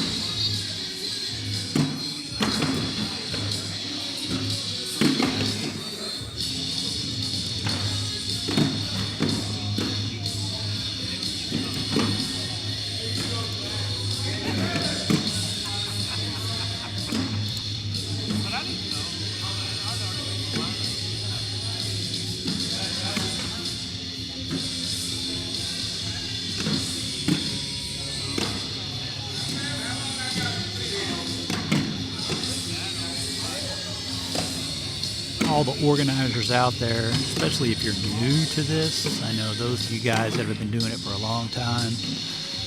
Big debate is always, you get through with rounders, it's only 8:30. Maybe you've got a lighter crowd than you expected. So do you do 2 out of 3 in the winner's bracket, or 1 game winners, 1 game losers? What's the best way to do that? You want to make sure guys playing feel like they're getting their money's worth, getting a bunch of games in. But I have yet to be at an event where we decided to do 2 out of 3 throughout the winner's bracket where I didn't regret it and wind up getting out at 1 a.m. So my advice, just do 2 out of 3 in the first round. You can even do 2 out of 3 first round of winners and first round of losers. That way you're giving everybody a guaranteed 2 games in bracket, 8 games total with you 4 in rounders. 8 games is a lot of games. And you get out a little bit earlier. Definitely going to look to do that tomorrow night if we get through rounders quick, instead of doing 2 out of 3 all the way through the bracket.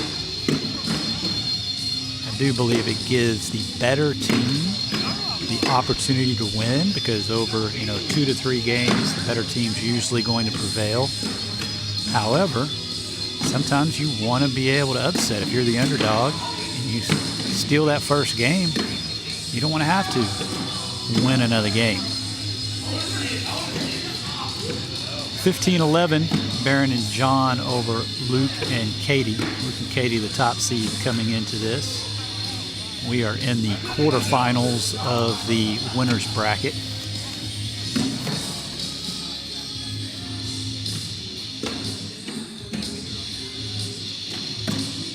It's really been a back and forth game.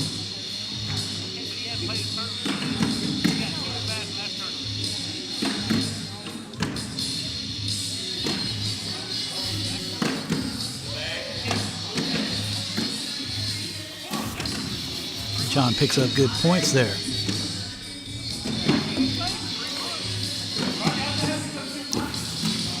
Wraps up the first game, forces the second.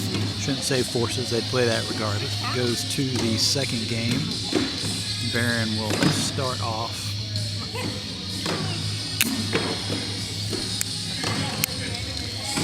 Opening in another $4.50 beer here at Big League Dreams.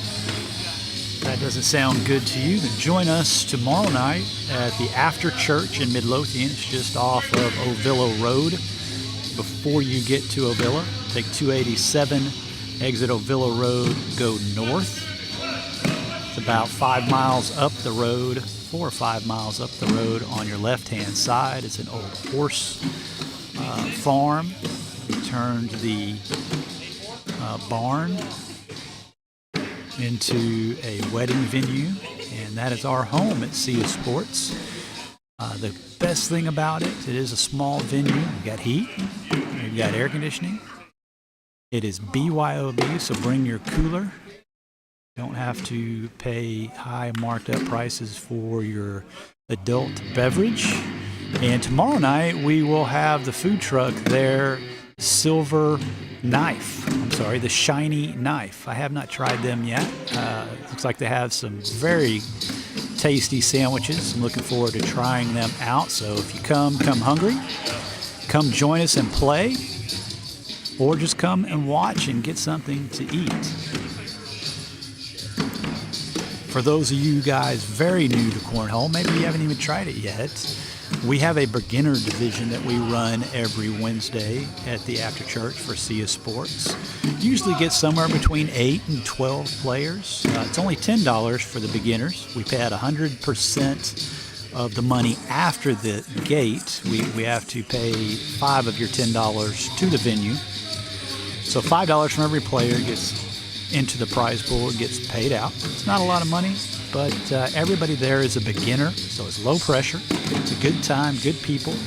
Get your feet wet in cornhole, get a minimum of 6 games in, and come see what it's all about.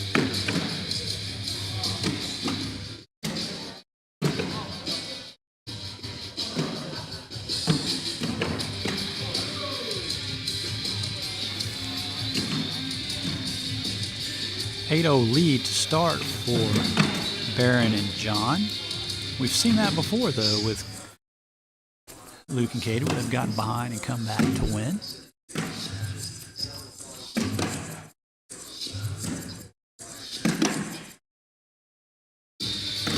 Baron and John lost the first game, so they are looking to force the game 3.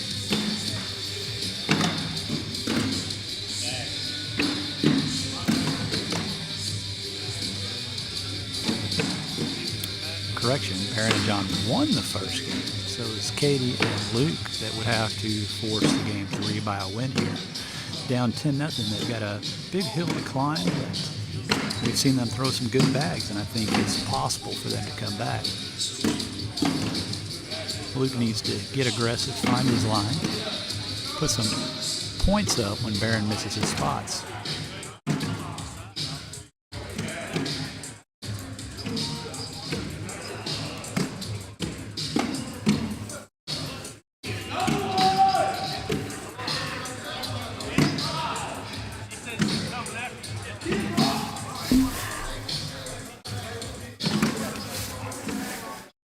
You ever watch the broadcast on ESPN and you get mad because for some reason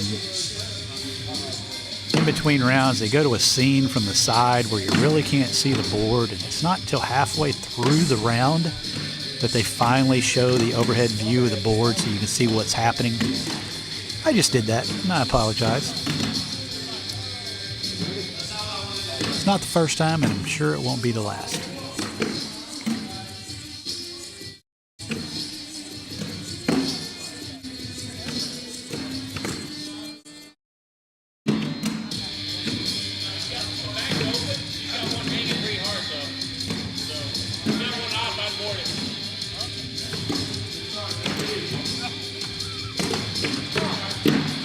Washing threes there.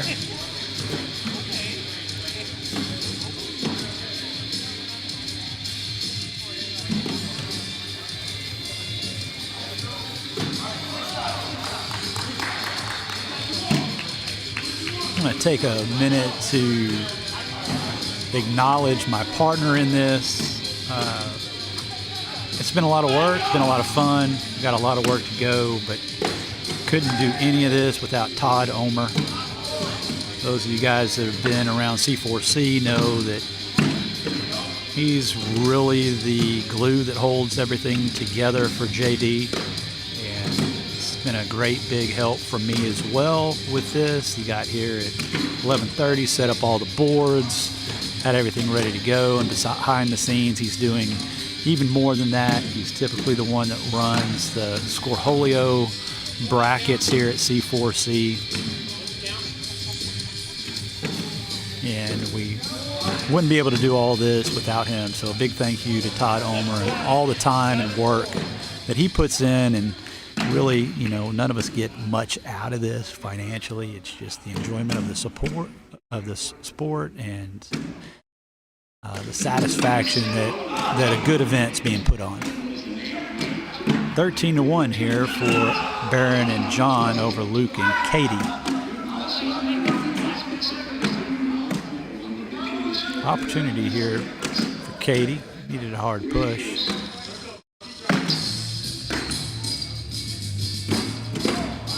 Picks up 4 with a 6-2.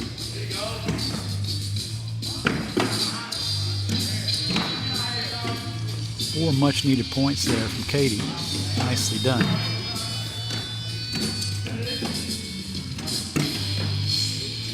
Luke is really consistent in putting that first bag in front of the hole, creating an obstacle for Barron. He needs to try to clean it up here, take advantage. Barron's kind of behind the 8 ball, especially now that Luke has plugged the hole.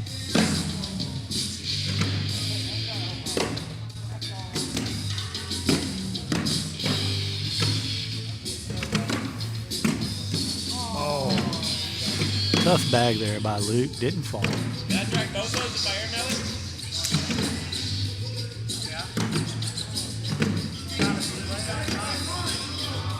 it? Barron contemplating the airmail. Not sure that's the right play here.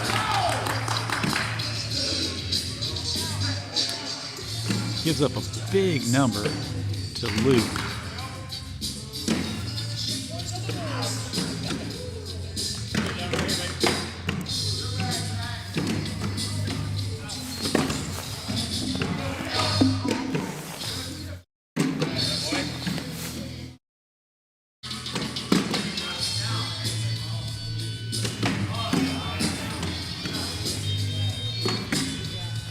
John starting off strong in this round until that bag off. Katie with 6. Board is tied.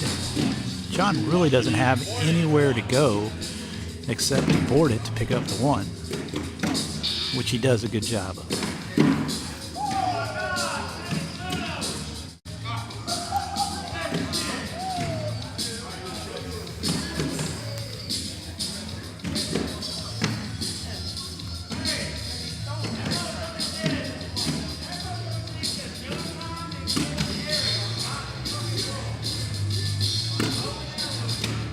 Baron and Luke trade threes on their first throw.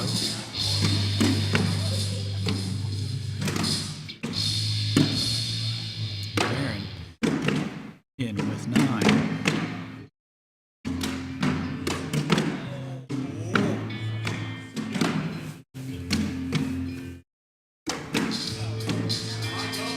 $10-7 right now, but it looks like both those bags on the board will fall.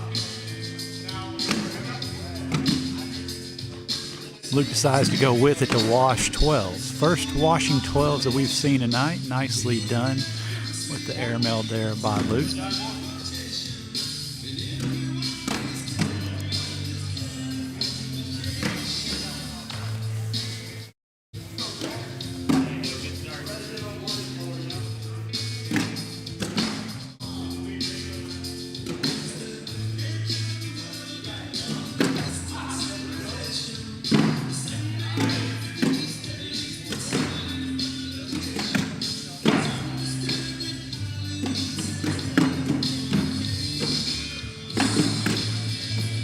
Not all that common, but you see every once in a while. John takes a big step when he throws, getting his motion going towards the hole, trying to help him hold his line.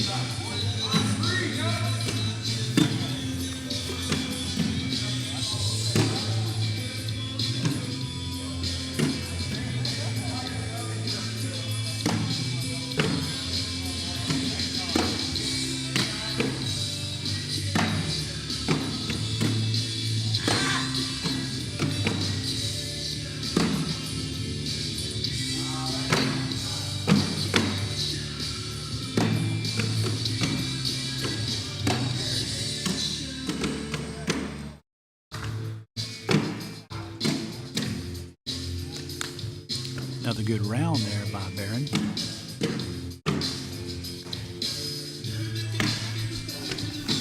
Luke skips off the back.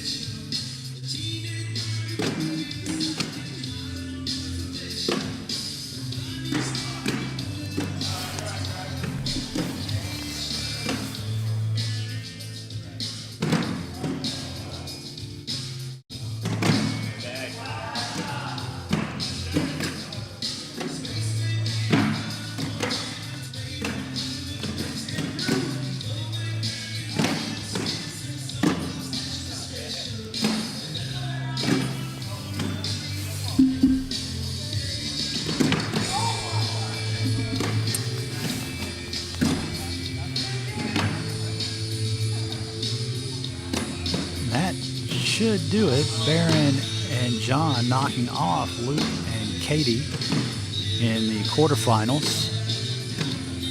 Good effort by Luke and Katie. They'll have their opportunity to come back around in the losers bracket.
All right, about to get started here.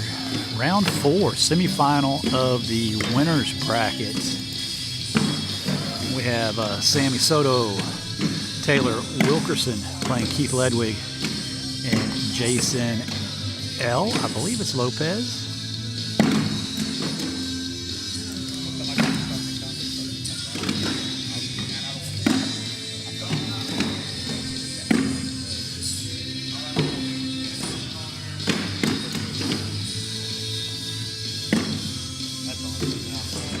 Double check my bracket here.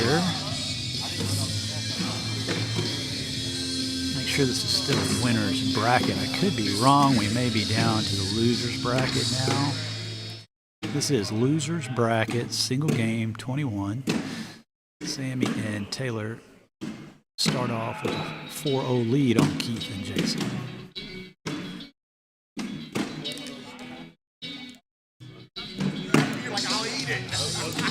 Switch your scene, John.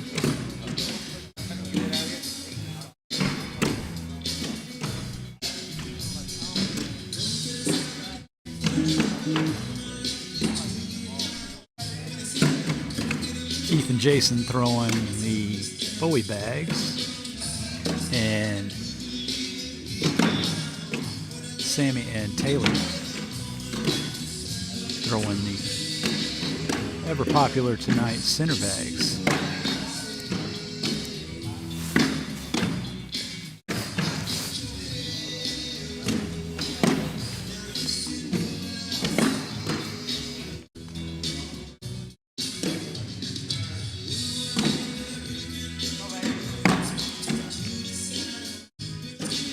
Going to say that Jason was the only one in here in shorts, but that's actually not true. As I look out, there's several people in shorts, mostly the younger kids.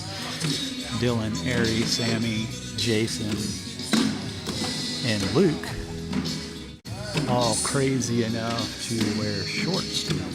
Oh, Rodney Stone, also in shorts.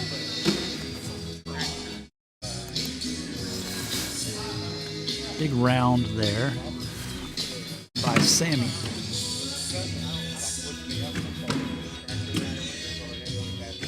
Taylor starts by throwing off. Keith puts one in right behind him. Opportunity here for Keith to pick up big points. Nice push. Showing 9-1 right now. Opportunity here. Big 11. 4-bagger for our lane sponsor, Keith Ledwig.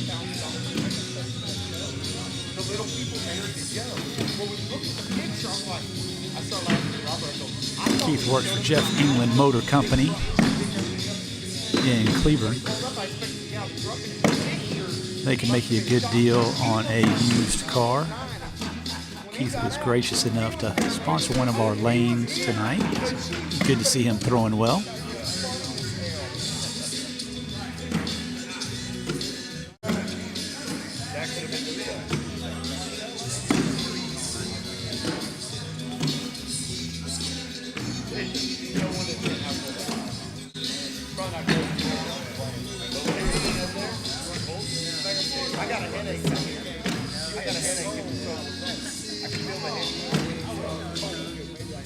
Sammy picks up another 3.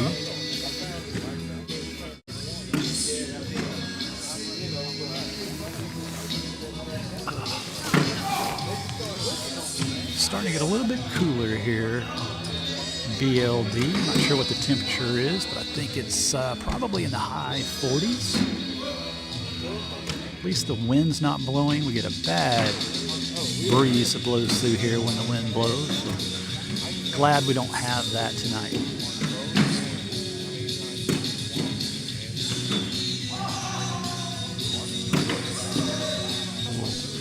Keith couldn't get that last one to fall.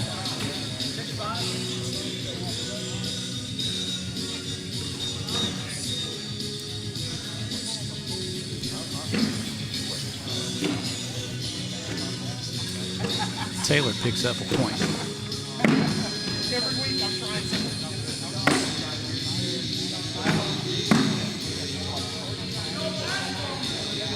don't know if it's usually Sammy's strategy because I haven't seen him play before, but he seems to put a lot of pressure by just keeping the bag going in the hole, doesn't mess around a lot with the block.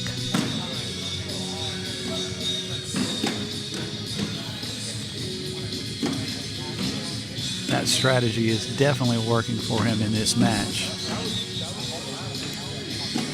One of those things that if you've got first bag and you keep putting in the hole, it's going to put a lot of pressure on your opponent.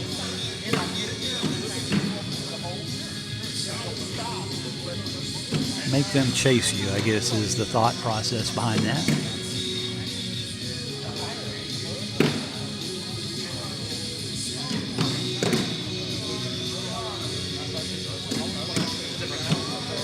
Keep ahead 4-2 right now. Make that 7-4. Chance to go up 10-4, and he does. Nice 6-point round by Keith puts them close to victory.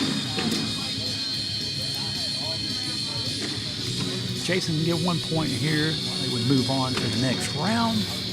Loser is done.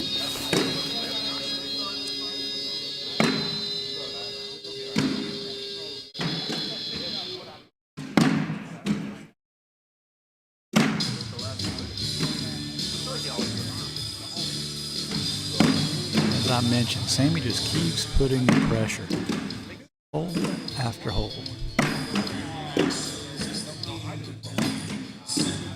4 points ties the game at 20.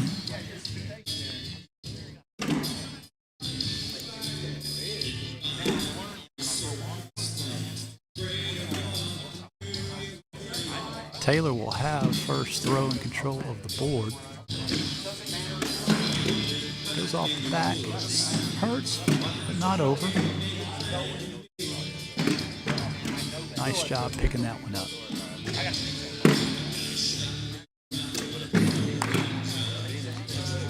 That's going to be tough to overcome.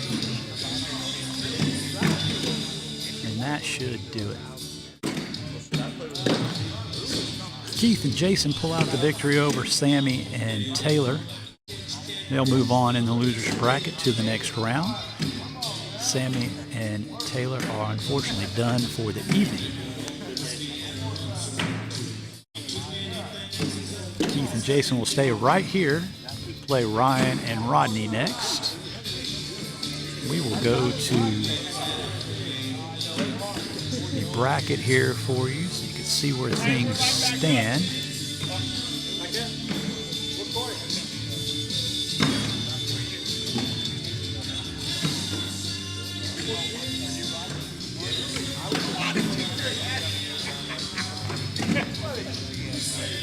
Please come out and join us tomorrow night in Midlothian after church. I know I've said that several times. We have a much smaller crowd typically there. It's a smaller venue, 6-lane maximum, but it's a nice place, good time, BYOB. And those of you looking to get your bid, smaller field, makes it easier to qualify. Waiting for the opponents here to get to the court. Want to shout out to a couple of our sponsors here. Tim Jackson with Texas RCS, TXRCS Land Surveyors. They are a prize pool sponsor, and were generous enough to help us get to our guaranteed $2,000 prize pool for the championship on April 30th. We'll be paying out 8 spots in the field of 32. The winner taking home $1,000. Not a bad day for a $20 entry.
All right, sorry about that. Had to say my goodbyes to some people exiting the tournament. Looks like we've got Keith and Jason up on Ryan and Rodney right now. Once again, we got Buoys versus Sinners.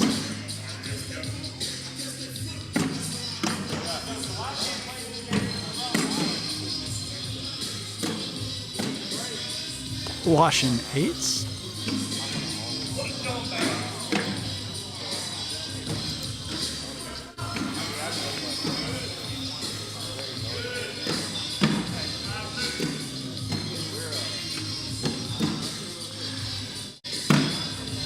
Rodney on the center lane here trying to control his temper on that last throw. I appreciate that, Rodney. No curse words on the live stream.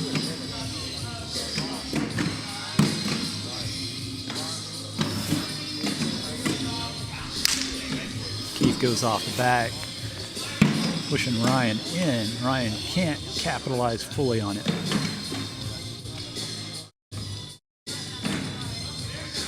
Still picks up a point though, gives Rodney first back. Rodney typically throws a very high bag, not much of a slide form. Like if he had his choice, he would airmail every bag.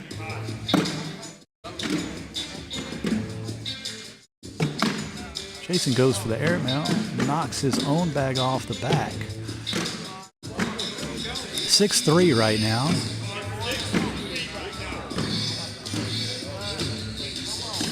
Board it and give up 2 or airmail to try to tie it. He goes for the airmail off the back, gives up the 3, 6-3.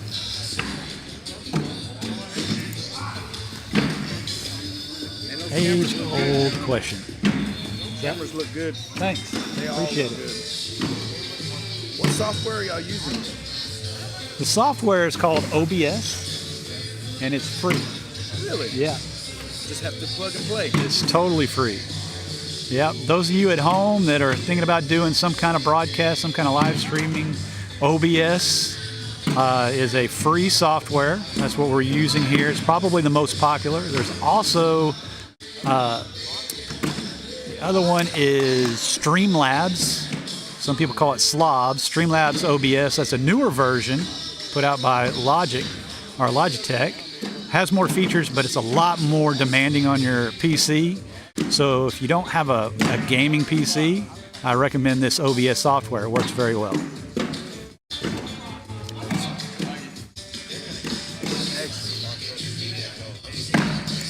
But as normal, I get talking and forget to change the scene, so you got to watch Rodney's butt there while he was throwing. I got it straight now.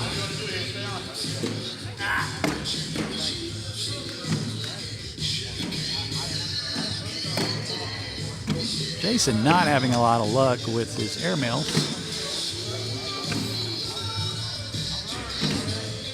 Gives up a big round to Rodney there. 17-8 in the loser's bracket. Must win to advance.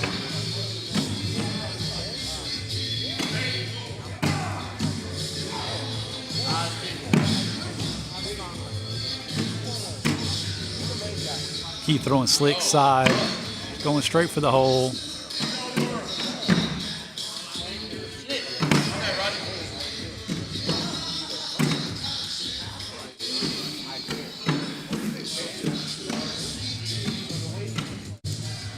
Nine, 8 there.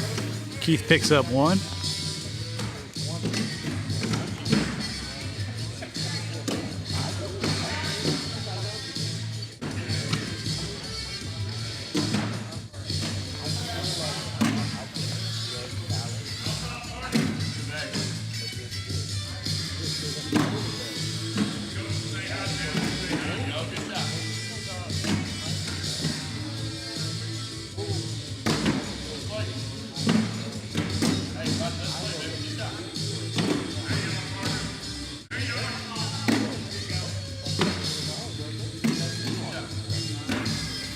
Nice bag by Rodney there. Picking up points. getting control of the board back over to his partner. Ryan has the ability to put this away here. Needs 2, advance to the next round. Throws a nice block in front of Keith.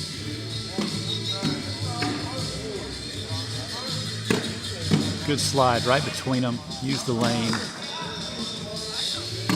Leaving his block still there in front of Keith to have to navigate.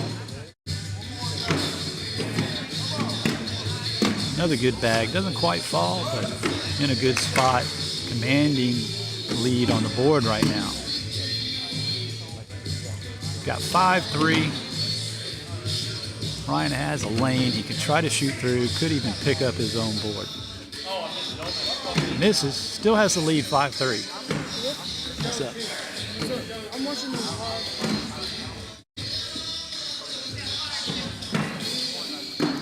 Keith boards it to give up 1-5-4 and remain in the game. Smart play. If he tried to shoot it and miss, game's over. All right, 20-9. Rodney's got control of the board. Needs 1 to advance to the next round.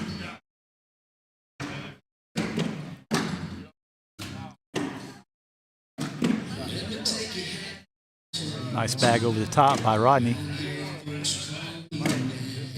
Jason goes for the airmail, comes in too hot. A lot of the holes still open for Jason, where he could try to step out and still try to slide past, but I don't know if that's his game. All right, only way to stay in the game now. Jason has to airmail. Knocks Rodney's in, and that is game. Rodney and Ryan advance to the next round. Keith and Jason are done for the evening. Good effort. And we're on to our next match. We're going to pause here for a little bit while we let some of the other games catch up. I am told that on winner's brackets, due to time constraints, the remaining games, so that would be the semifinal, king seat, and then championship will just be single games. No more 2 out of 3 because we're running way too long and BLD wants us to get the heck out of here. So I'm going to pause this, put it on the dashboard for you guys, maybe get some sponsor love in here, and we'll be back shortly with the next match.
All right, who do we have here on the Logic Plumbing Solutions Championship court?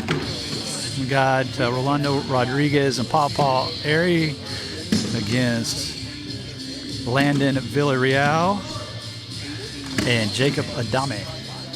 Losers bracket game, 1 game to 21. Winner advances, loser goes home. Looks like we have center versus center. Got the Santa Claus centers versus the purple and black centers.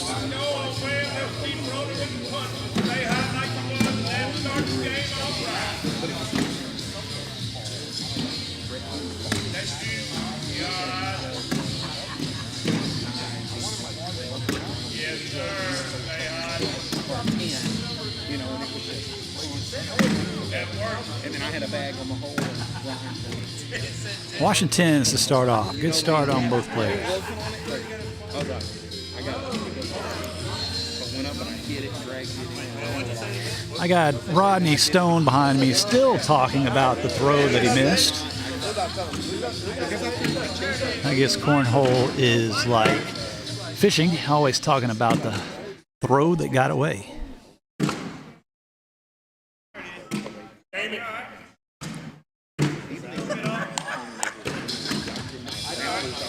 We do not have a 7-second delay here, so any of you at home with virgin ears, I apologize. With Papa on the championship court, you may hear some language that you're not used to.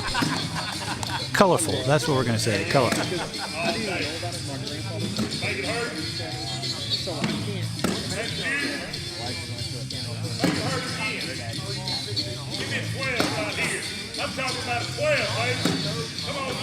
Rolando with an opportunity here. Goes off the back, still picks up a .98. We can't put that kind of nonsense online. All right, we need to get quiet. Pawpaw with the first bag here.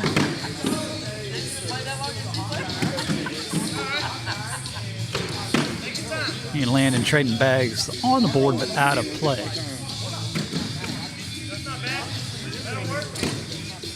Stacked up.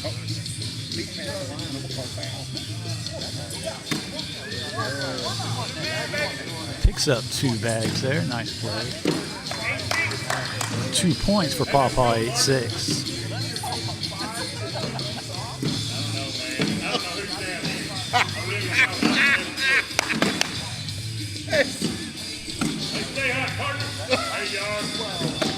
Yes, sir. Nice bag by Rolando. Let's go. There you are. Stay hot.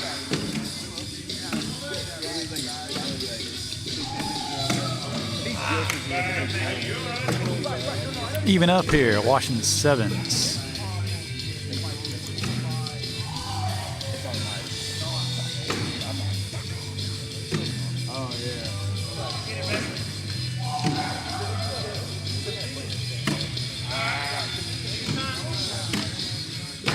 You're watching it home or on your tablet, maybe at work, enjoying the broadcast, let us know. Find our Facebook page, See Sports, and join it. Shoot us a message, let us know. Hey, yours was pretty too, though.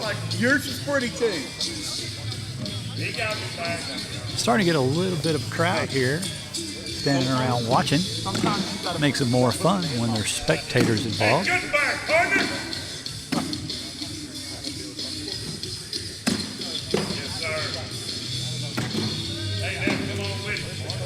There you are. You all right? Here we go. Come in there. Opportunity to pick up some points. Washed it out. Washing 8s. You got Landon and Jacob with a 4-3 lead over Rolando and Pawpaw.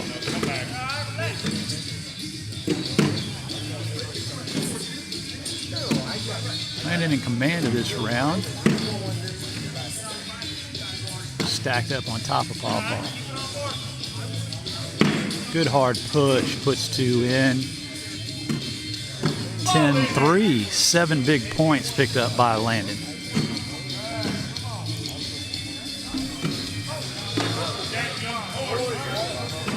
Paw Paw, for someone who works with cables, can't seem to stop tripping over our cables here.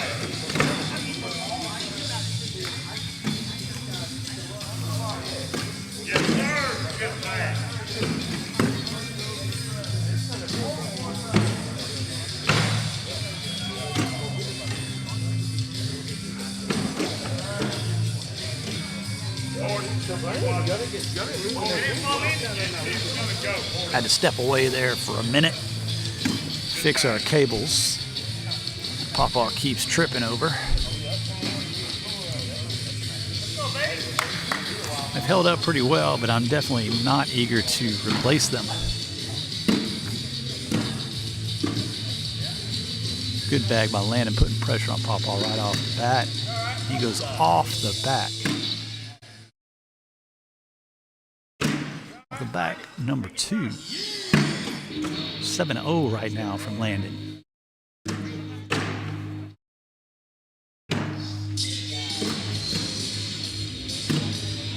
Got it, buddy, partner. 10-1 right now. 10-8. Big points. 10's bagging on me. Yeah, 19. Probably used that term too much, but it was a giant point from There's Landon. our opportunity. Make it hurt. There you go.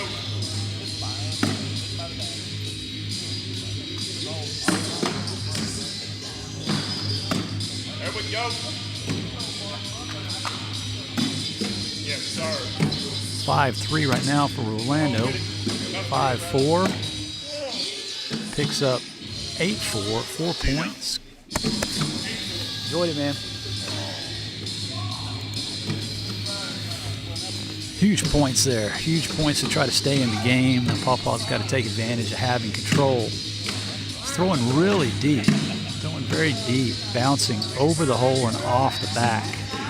Still not out of it. Landon short left. And leaves an opening there for Paw Paw to catch back up. Ball can wash for a 9. He lands on top, and Landon goes over the top to seal the game. Great shot. Sends Paw Paw home.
All right, we are back. JC and Savannah taking on Stefan and Isaac, known as SmackDown. I don't know if I can say that with a straight face, but that's what he likes to put his Scorholio name as, SmackDown. His real name is Isaac.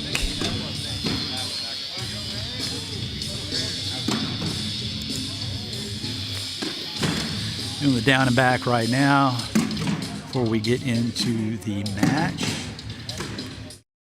I am assuming that this is loser's bracket. I'll jump over in my computer to double check. Yeah, this is loser's bracket. Getting pretty deep in the loser's bracket here. Still got a lot of games to play tonight. Winner's bracket is in the semifinals. Alright, we are getting started here. These should be first live bags. JC, Savannah, Stefan, and Isaac.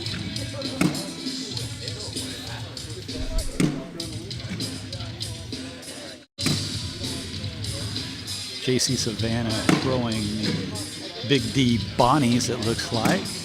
Isaac and Stefan throwing board bullies.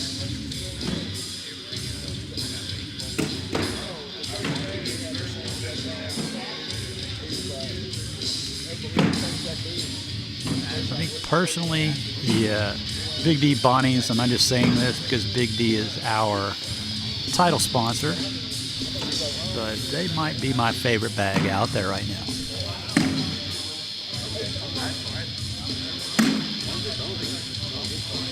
Close second would be the Center Lust.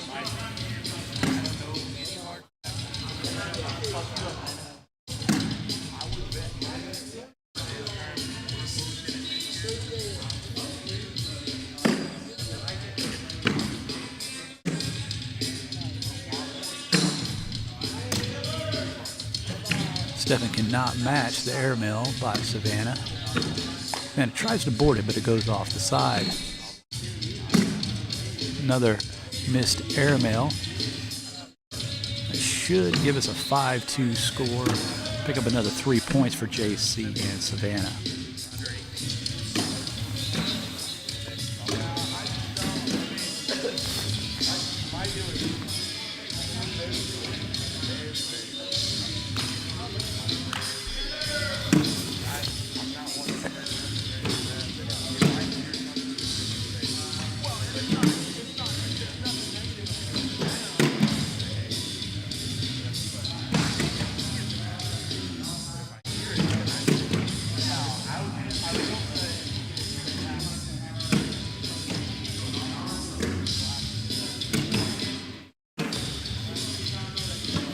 Isaac does a good job. He'll only give up 2 there, trying to keep pace with JC, one of the C4C top players.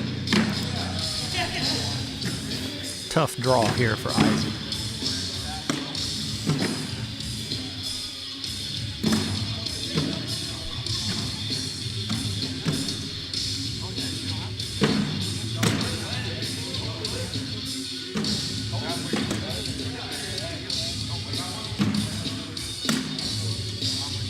Savannah looking strong here on this round. Already 6 points to 2. Make that 7-2.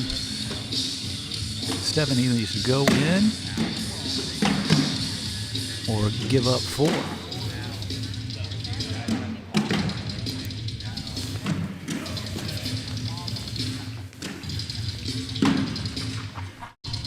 JC's got control of the board. He'll go first. Right in front with the block.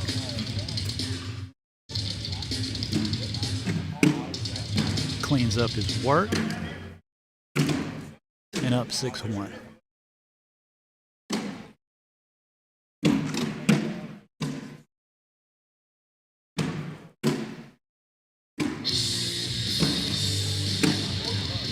JC showing 10 right now. Isaac really needs this to be in. Isaac gives up a Big 10 for the quick game. JC and Savannah will advance to the next round.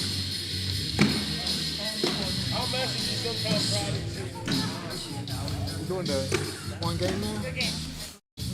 Yeah.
All right, guys, we are back to winners bracket play. This is the semifinal, final four of the winners bracket. And Dwight's coming in with a question here. I don't know what the hell I did. Trying to hit basic. Is that basic? There we go. Got it? All right. Had to get that fixed for Dwight so they could play their other side of the bracket game. They are in the winner's bracket as well. See who goes to the king seat game. We're going to have Baron and John, who we've seen a couple times tonight, play Paul and Zach. First time for Paul and Zach being on the Logic Plumbing Solutions center courts. Good to have them here. We got John and Baron throwing the camouflaged centers. Paul and Zach throwing the lime green centers.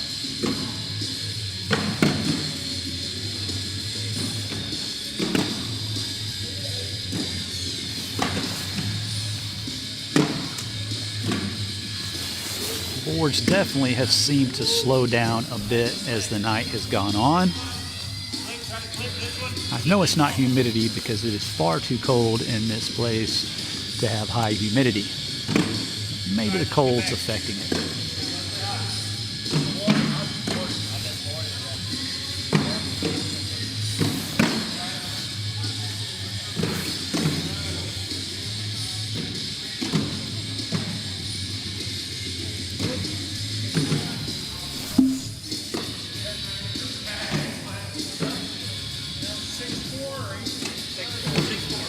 Six four.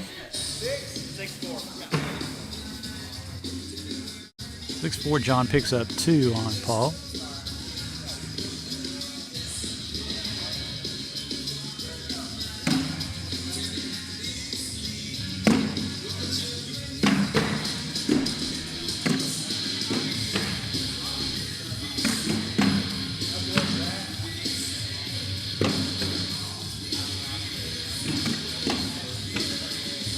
Baron able to push one of his bags in. Zach drags to get his bag hanging on the edge.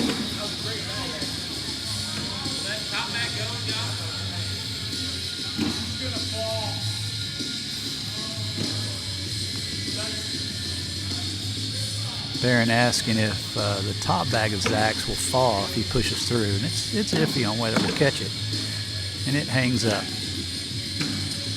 Zach could catch it and go in, but he hangs up and gives up 2 points.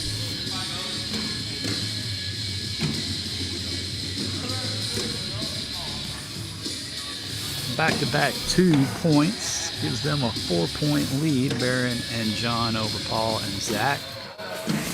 John throws first.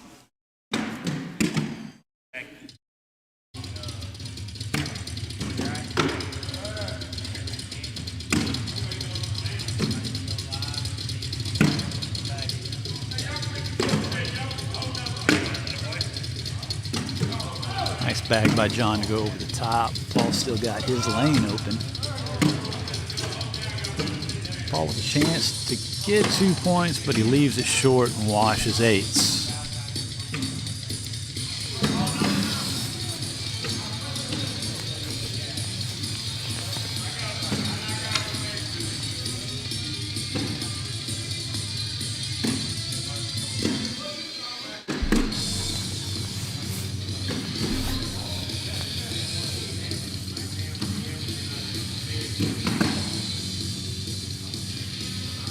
Tries to replace his bag, but it hangs up. Zach goes right behind him for the block. Big bag over the top by Baron. Bounces over the top and takes his other one in with it. Likely going to try to block here so Zach can't push his in, which he does. Perfect spot. Zach's either going to have to try to bounce over, roll shot, but it hangs up.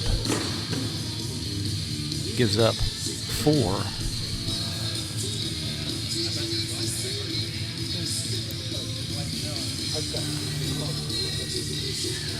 That block by Baron was key, picking up those 4 points. John starts off, sliding in the hole, puts the pressure on Paul, backs it up with the second one in the hole.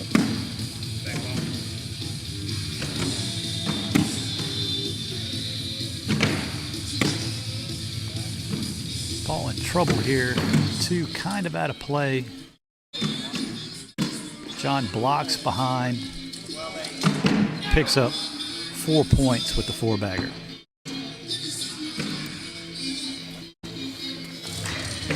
Got Rodney Stone joining me here. Rodney, are you out? No, we're still in. We're getting it done. We play the game 28 whenever that's up. All right, Rodney's still and his partner still in the losers bracket, fighting their way through, waiting for other losers to catch up with them. Crawling. So they're leading the pack of losers right now. Big lead right now for Barron and John, 12-0 over Paul and Zach. Barron's got a lane to go right up the middle, take his bag with him.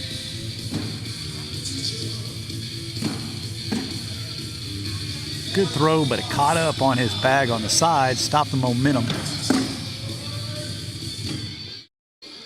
And I believe that is washing fours. That may become my new Scorholio name, washing fours. Yeah, maybe washing twos to be more accurate. John stays hot. That big step that he takes when he throws, he's found his line, keeping the pressure on Paul. Every bag seems to be right at the hole. Short block.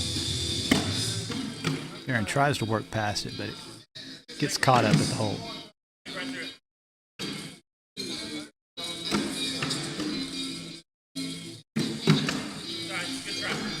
Good slick bag by John, but it pushes Paul's bag in. Paul finally picks up points, gets them on the board, maybe builds some momentum for the next round. Gives Zach the lead for the first time. First bag, throws short left.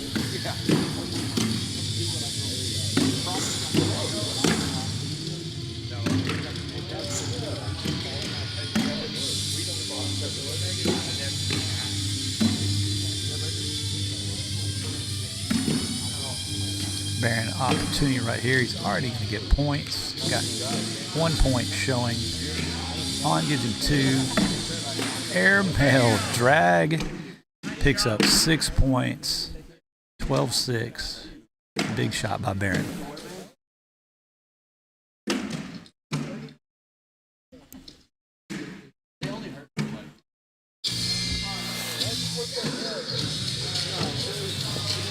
You'll be fine.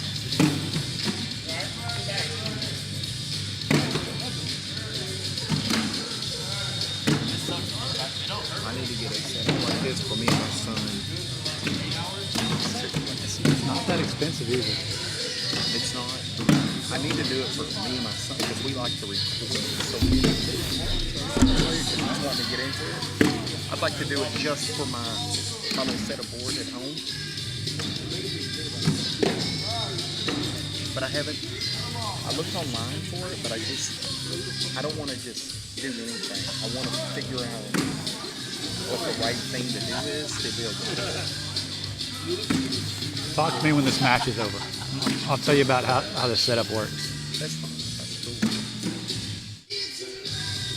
cool. 18-7. Barron and John up on Paul and Zach. Looking to get to game 2 of this winner's bracket with the lead. Reminder, this is best 2 out of 3 in winner's bracket.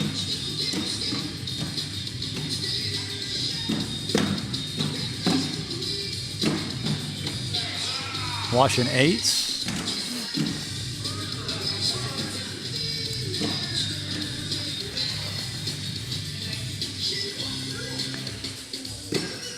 Paul with first bag, looking to get some points here, get back into this first game, or at least get some momentum going into game 2.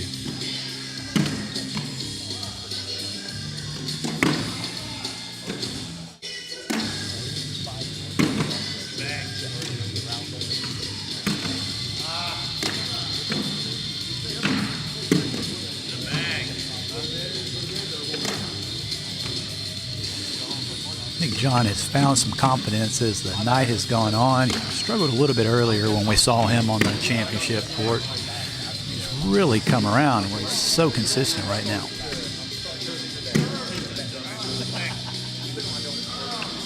Picks up a point, 10-9, puts them that much closer to closing out this game one of the winner's bracket semifinal game.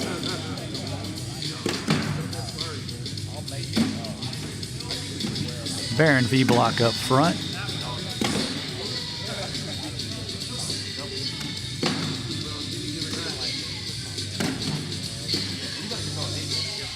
Got Zach's bag pinch. It's going to be tough to push it.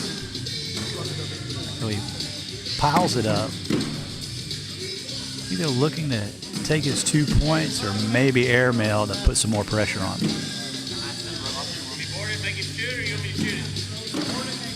That's the discussion they're having right now. Partner tells him to board it, put the pressure on Zach to shoot it. I think that's the right play. Always make your opponent make the tough throw. Don't make the tough throw in front of them. Make them execute. And of course, that goes off the back. That ends the game. Moving on to game two.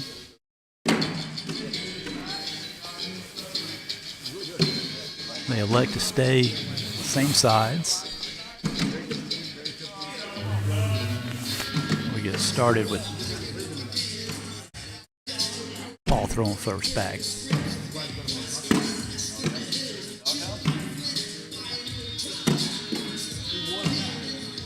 I don't want to go back.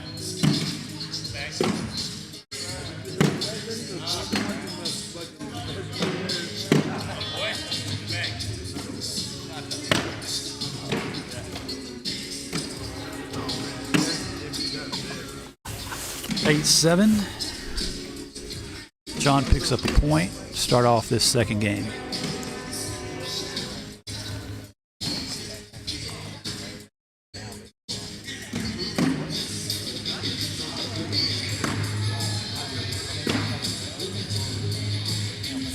We are here at the first bid event for the Big D Invitational. We will be qualifying 32 players over 8 bid events. Those 32 will come back and meet on April 30th here at Big League Dreams for a singles championship with a $2,000 prize pool at stake.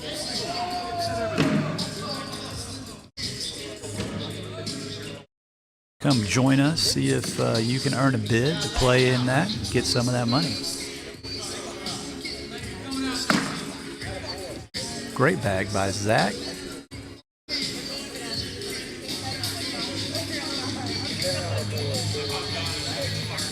Picks up a big 5.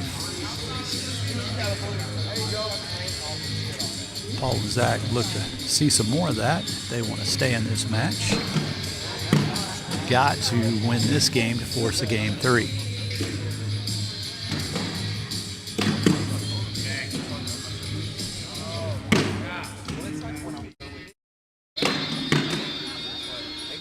John stays dialed in right down the middle.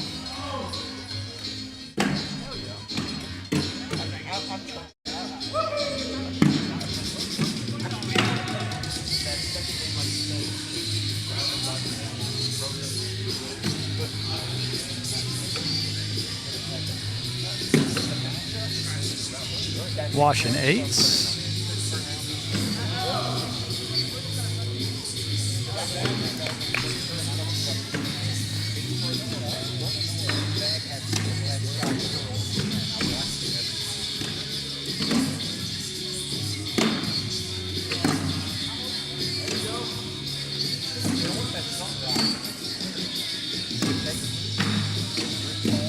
Baron's got the lane. Cleans up his bag. Now is the opportunity to go in for 12-8, 4 points. Or he could board it, still pick up 4 points.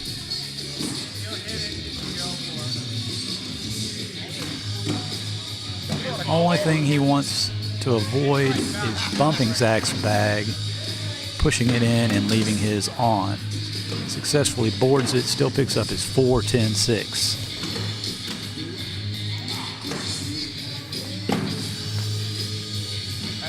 ties it at 5. John has first bag. Right down the middle. Paul was online, but left it short in front of the board.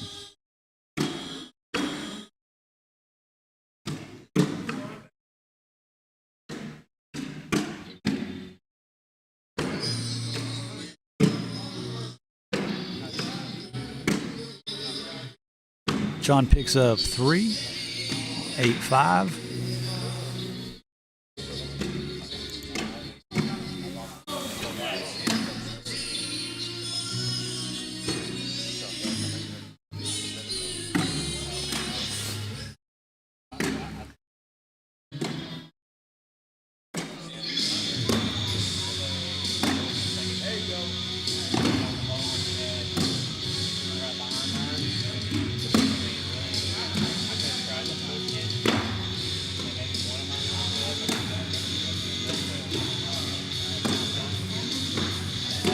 Zach with an opportunity for points here. Picks up 2 points on the 10-8 round.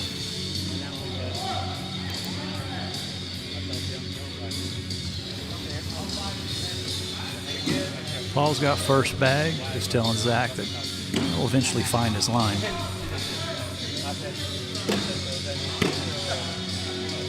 And laughs as he throws it off on the side. John helps him off by throwing deep and to the right.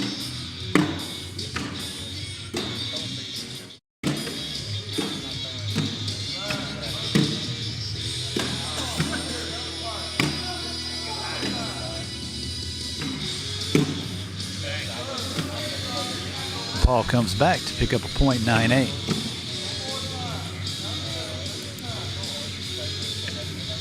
Tie game here, 8-8. Game 2 of the semifinal in the winner's bracket. Barron and John winning the first game. Paul and Zach needing to win this game to force the third.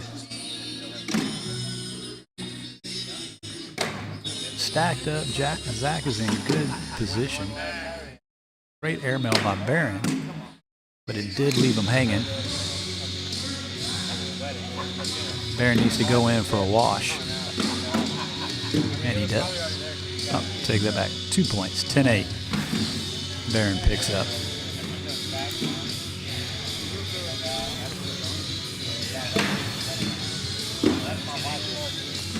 That'll give John first bag on this round.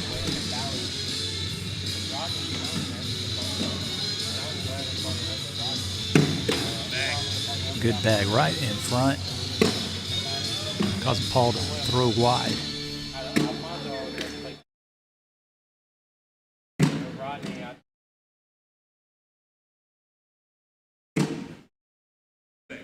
Good replacement bag by John. Paul tries to sneak around the side. Almost goes. May still fall. Barron telling him to block that right side. Does a pretty good job of it.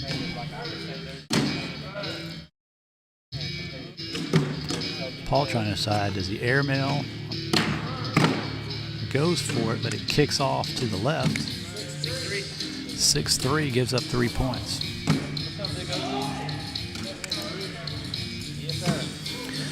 $13-8, Barron and John over Paul and Zach. Barron and John won the first game, so they are ahead in this match and looking to close it out. Barron trying to apply the pressure. He's already up 9-2 on this round, 9-3. Could be a big round.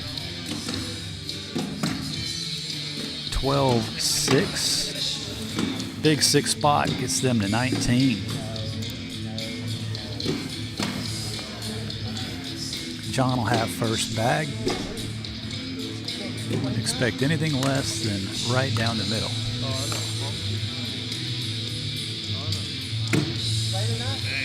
Catches the right side of the hole, poised to fall.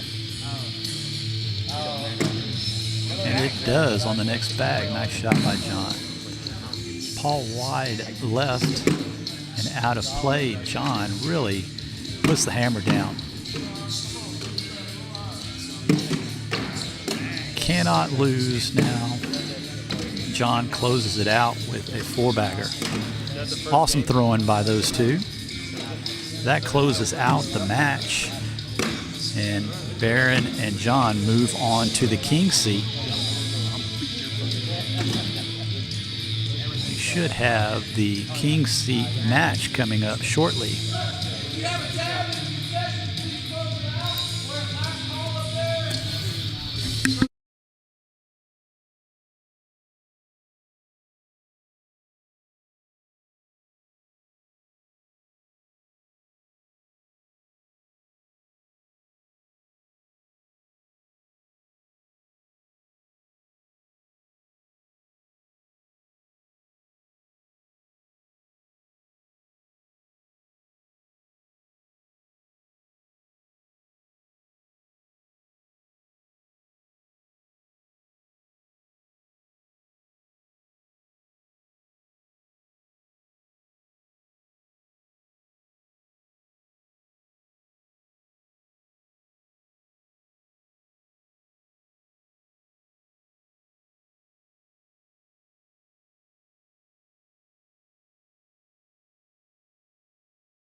Hey guys, appreciate you tuning in. We are slowly starting to wind down here, but as you know, the last 4 matches of the night seem to take forever.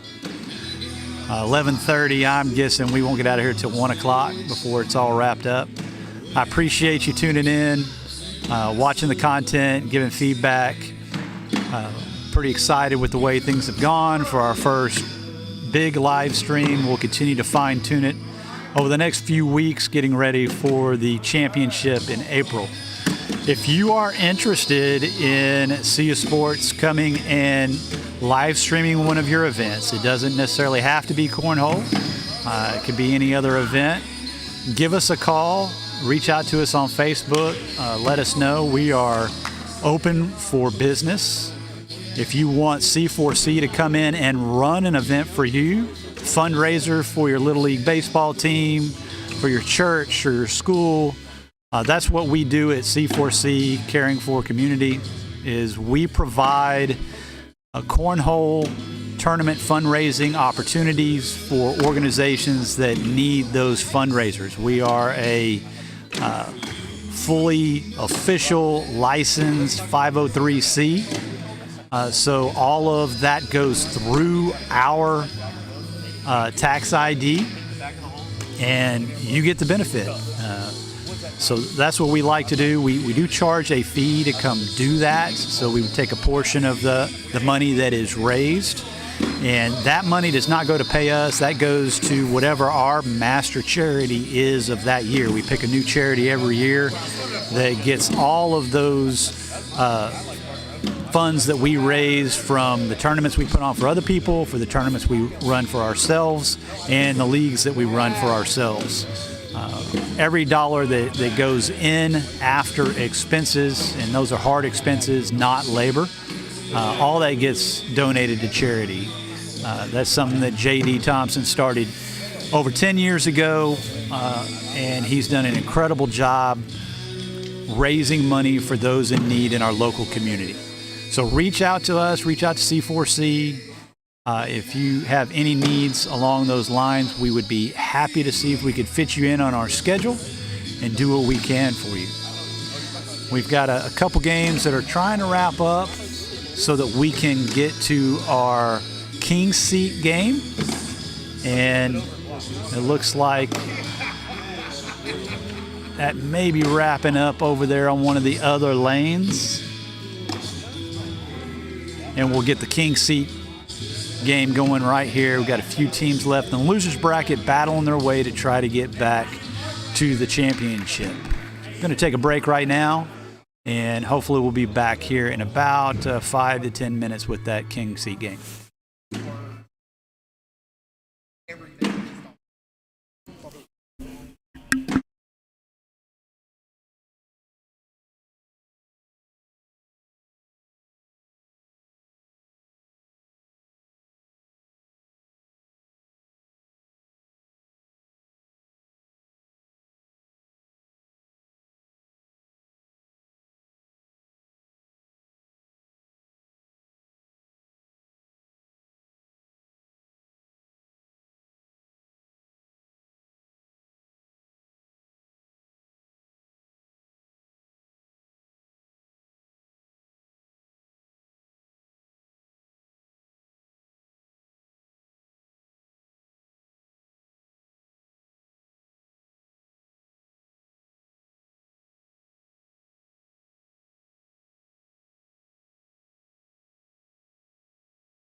All right, guys, we are at the King Seat game, the Winners Bracket Championship. Best 2 out of 3. Baron, Hodo, John Stewart against Dwight Straight and Chin, better known as Jeff.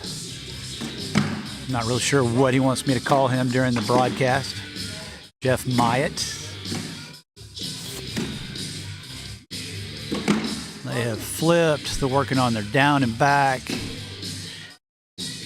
And then we will be ready to roll.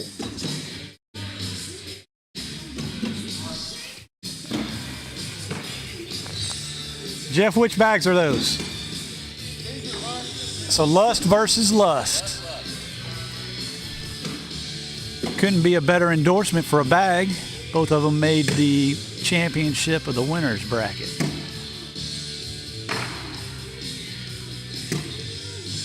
It'll be hard to keep up with, just like the game earlier when we had 2 blue, almost identical bags. We got Baron and John throwing their army green centers. We've got Dwight and Jeff throwing the purple centers. I believe these are going to be live. First bags, best 2 out of 3, championship of the winners bracket. Dwight, a lefty, allowing he and John to both throw on board.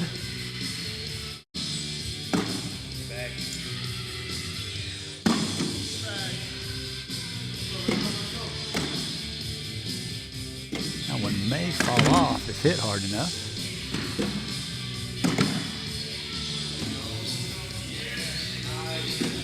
John picks up a point to start off the match.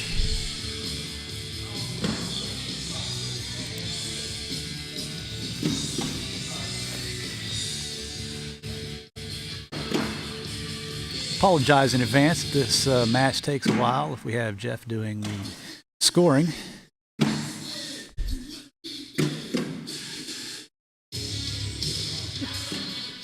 Score Magic has slowed down the game some a little bit, but I think it's well worth it for all the features you get, all the stats you can go back and review.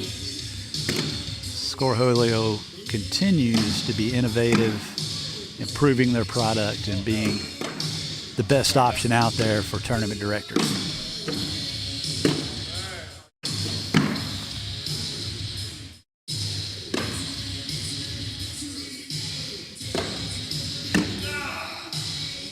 If I haven't said this before, just to give you a little insight on our setup here, we are running 4 Logitech 920S webcams. They're on some clip mounts on the score towers. Work pretty well. We've got 30-foot USB cables connecting back to my laptop. And of course, my laptop here, OBS software, it's absolutely free. Download it for free. Professional grade broadcasting software. I say a setup like this outside of the boards, but the recording setup like this, you can be all in for $500 and be up and running.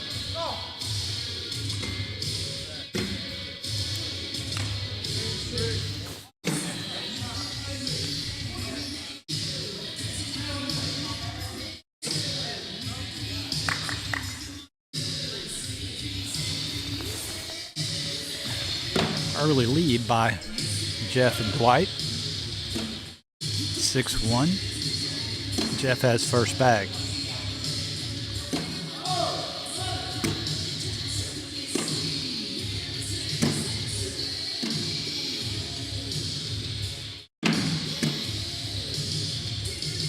Nice roll bag there by Jeff. Baron cleans his up.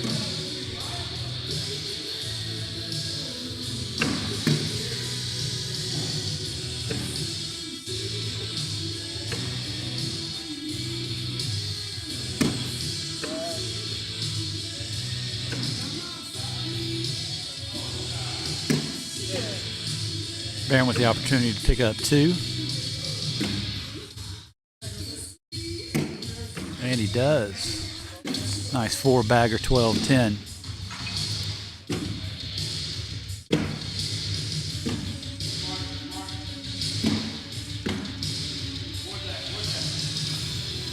(6-3) Dwight and Jeff over Barron and John. Game 1 of the best 2 out of 3.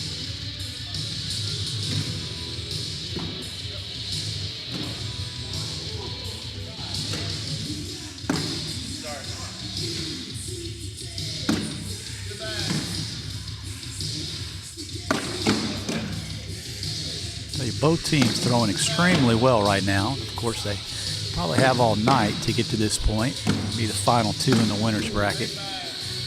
But it's just bag for bag right now.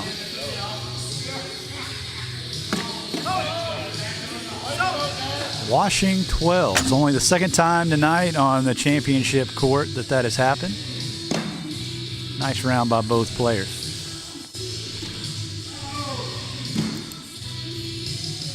Keeps the score 6-3.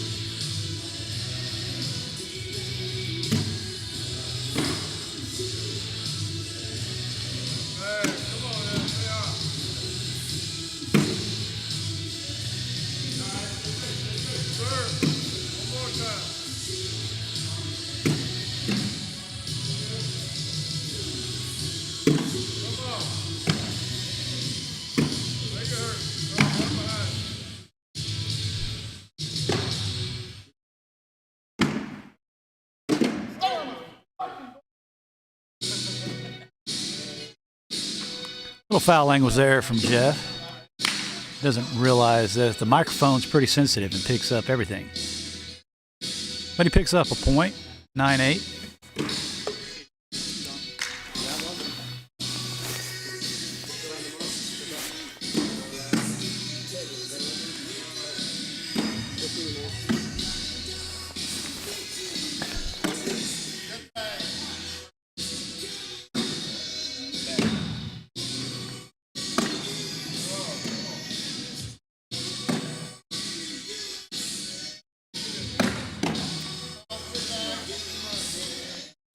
Dwight's bag holds up. Showing 6-7 right now. Big bag. John cleans his up. Picks up 4 points, 12-8. I'll mention one of our sponsors here, John Miller, standing right over my shoulder watching. One of our venue sponsors, JCM Contracting and Handy Services. Give him a call for all of your handyman type needs, contracting jobs and so forth. You know that pain in the butt, $3 or $5 you have to pay at the gate here at BLD. Well, John is paying that for all 32 players that qualify for our Big D Invitational Championship in April.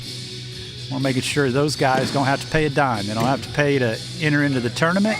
They don't have to contribute to the prize pool, and they don't have to pay to get in the gate. So big thank you to John Miller and JCM Contracting and Handy Services for picking that tab up for them. If you see him, shake his hand, tell him thank you.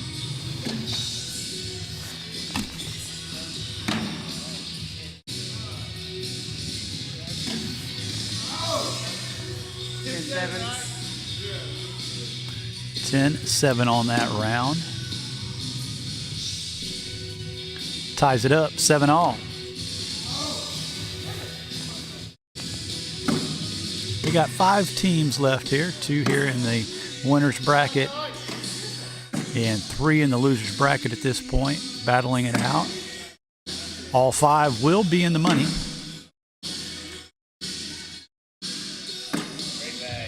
Don't know the payouts off the top of my head, but it'll definitely be worth their time to try to improve their standing, win a couple more games, get that prize money up. Ooh, that's disrespectful, Dwight. That's disrespectful. 9-8. 1 point for Dwight.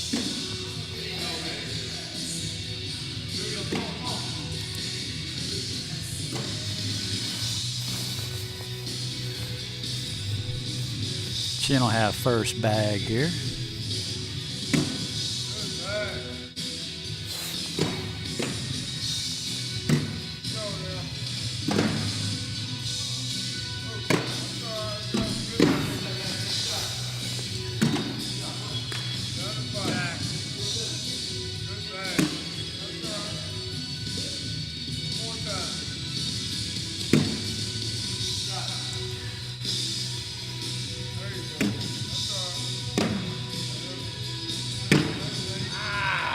Eight, 7, Barron picks up a point. Had an opportunity there to get more, but it hung up on his other bag. Is that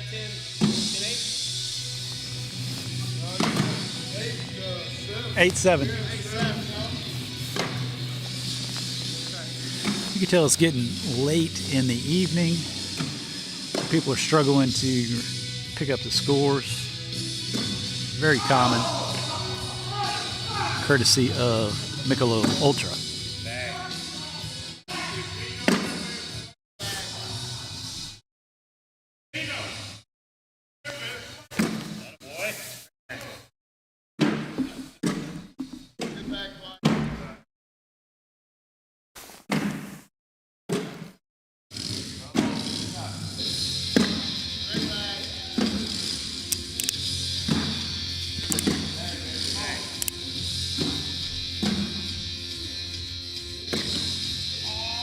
John picks up 1, 9-8.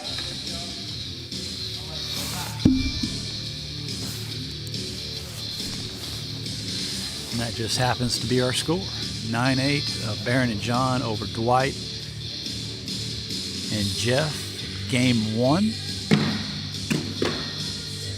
of this King Seat game.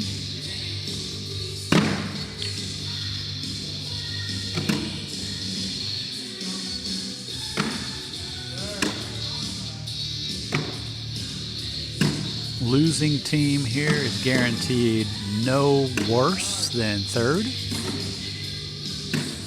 They will have the chance, obviously, to win in the losers bracket to come back and play the champion of the winners bracket for the championship. That will be just a 1-1 game. It will not be 2 out of 3. Pushing just past midnight here at BLD.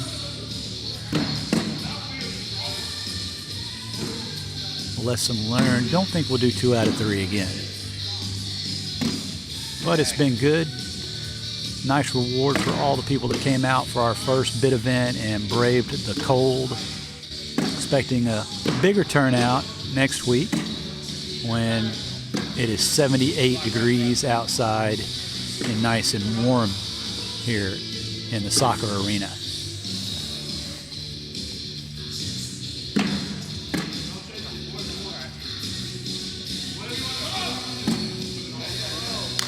Everything stacks up. Only one fell, 6-4. Is that the bags getting slower or the players getting weaker? I guess that's the question.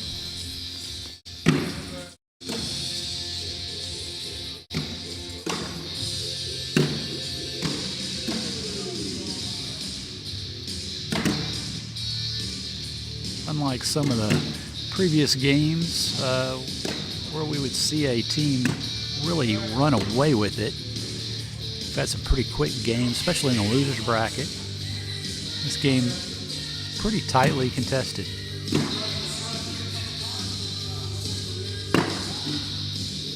None of the players making that big mistake that would give up big points.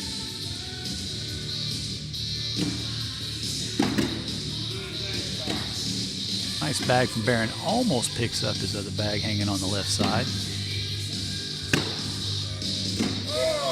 I think that is still moving.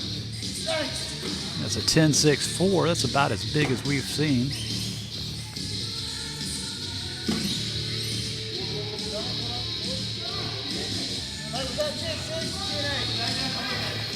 Six.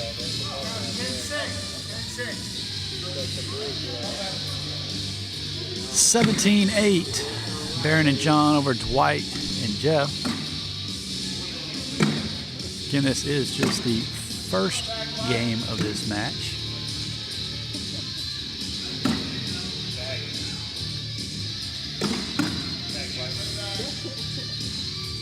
Two bags there for John seem to be out of play. Dwight pushes right through and leaves his hanging.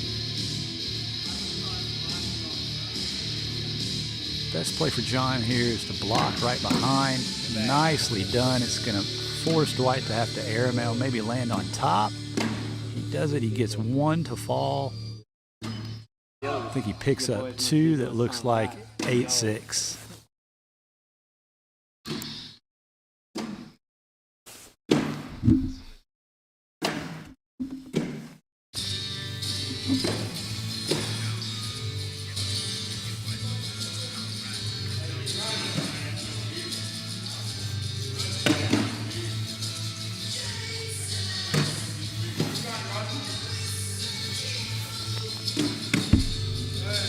Big believer, when you are down big in a 2 out of 3, don't throw away that first game. Find your momentum, fight for every point so you can find your lane, get into a groove. Even if you lose that first game, you gotta find some momentum going into game 2. Baron asking if he can pull his bag there on the back. It's a little bit pinched by Jeff's bag. Be a very tough get. Is it possible? Yeah, but is it likely? I don't think so. I think the best play here is maybe go hard at the left corner of Jeff's bag. See if you can get that to push through and wash the tens. But he's down 17-10. Actually, Baron is up 17-10. It'd be big points if he could get it.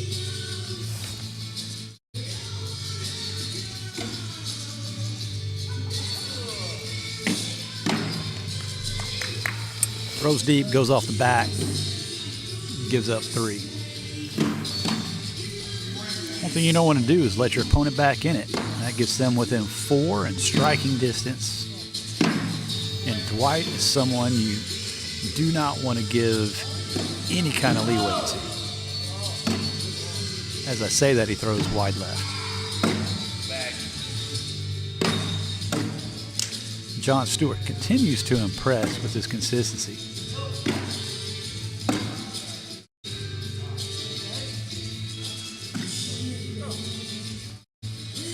Kind of a messy board here.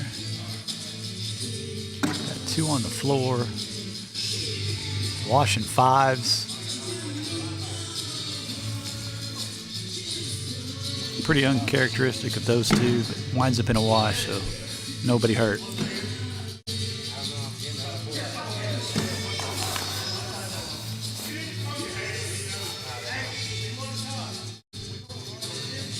Whatever you decide, bro. Jeff starts off good. Baron follows.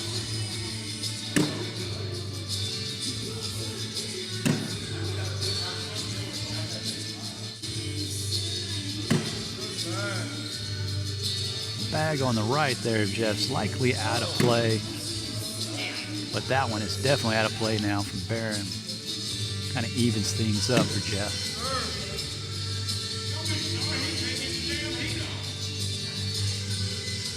Got to be in for the wash. We wash 10s.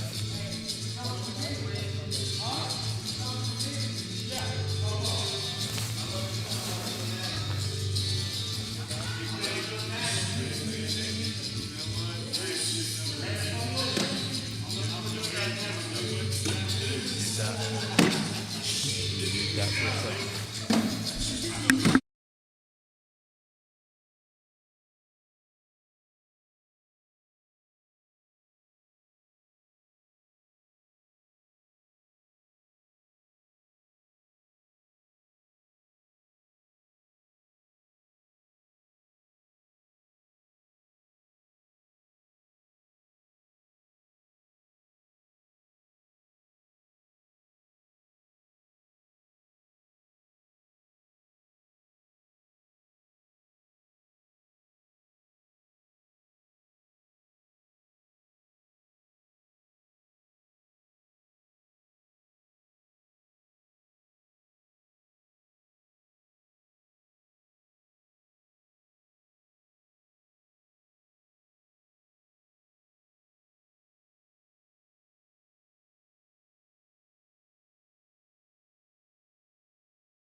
Dwight and Jeff take game 1.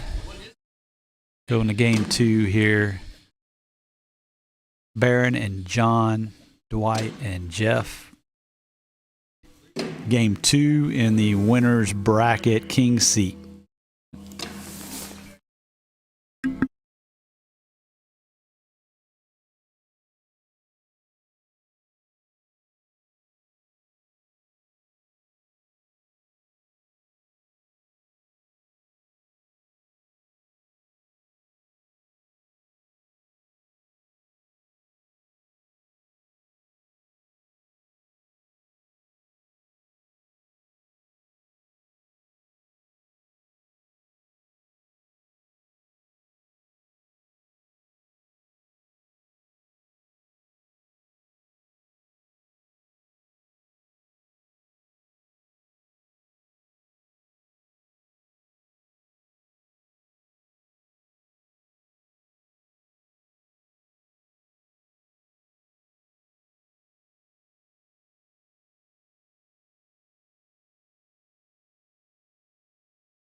All right, guys, I'm back. Sorry about the radio silence. Had some discussions there with the other director. Had to go take care of some business, but I am back. You may think that's a good thing. You may think that's a bad thing. First time trying to broadcast, trying to commentate, so cut me a little bit of slack. Hopefully by the end of this series, I will have gotten much better at not only switching scenes when I need to, camera angles and such, but maybe some of the content that I'm giving you. We've got a commanding lead here, 19-2, Dwight and Jeff over Barron and John. Very surprising to see. Both these teams have proven to be very strong. So a big blowout like that is very surprising.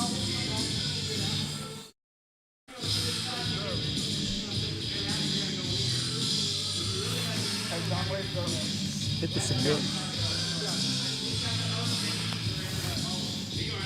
Hopefully we'll see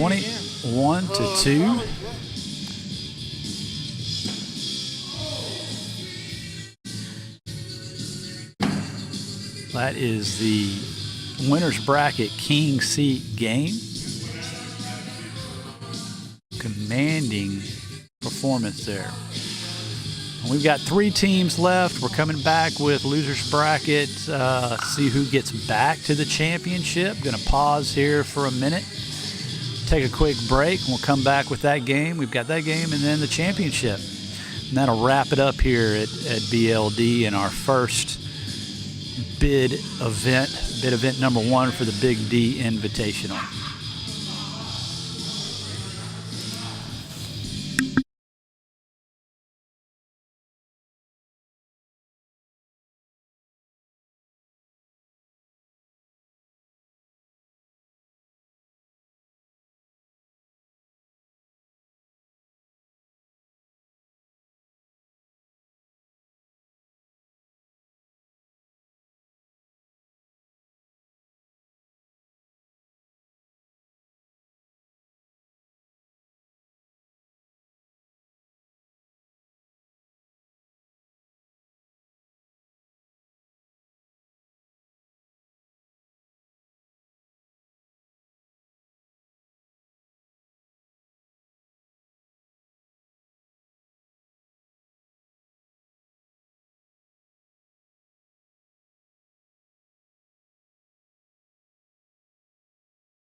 All right, here we go. Losers bracket. See who can get back to the championship.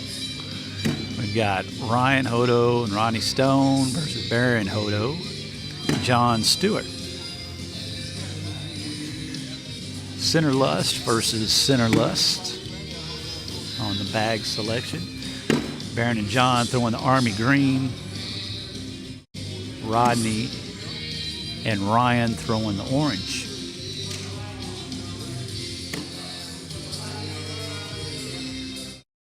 Good match pitting father-son here. They're actually throwing on the same side of the board. No doubt that they have done countless times, league matches, backyard, and so forth. Two very competitive people that probably love playing against each other.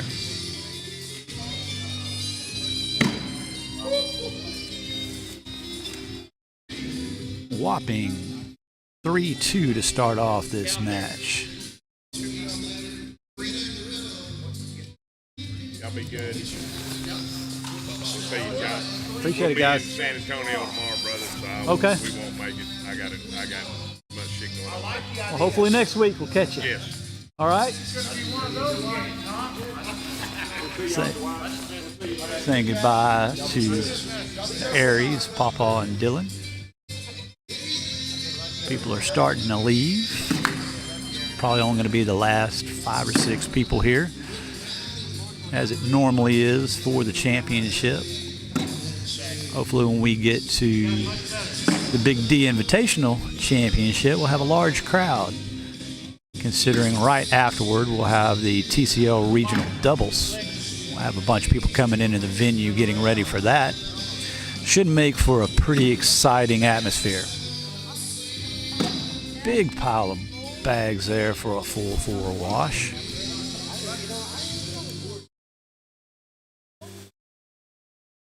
Baron and John with the 1-0 early lead over Ryan and Rodney.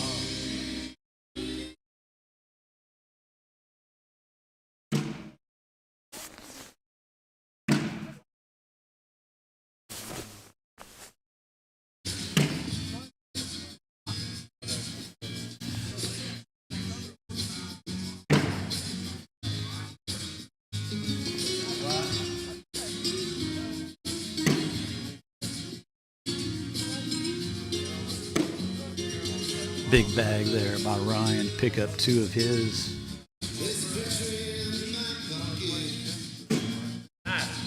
Baron stacks them all up on the left-hand side, leaving a lane which Ryan takes advantage of.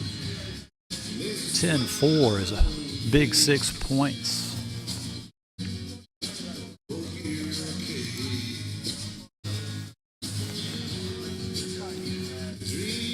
Baron frustrated and Ryan consoling him, telling him to refocus. Something you wouldn't normally see. Son playing against father. Nice to see that they're, even in competition, supportive of each other.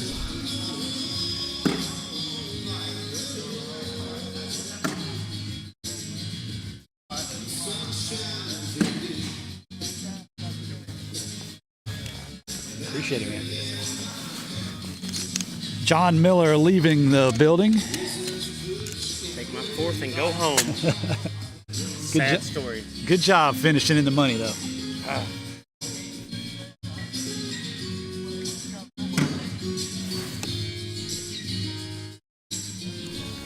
Sorry, folks. Got to talking. Forgot to switch the cameras.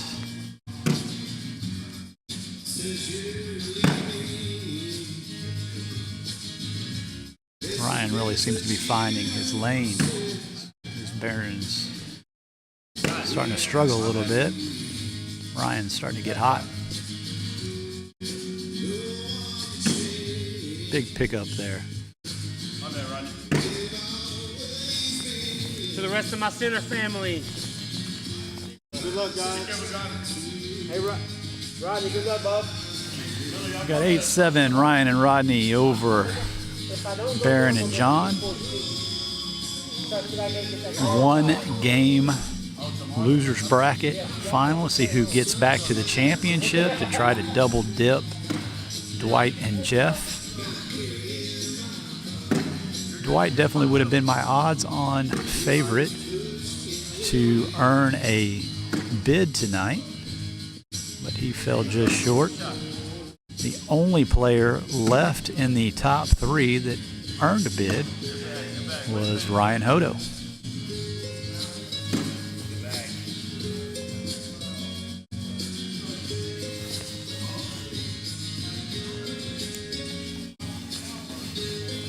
John picks up 3 there to take the lead.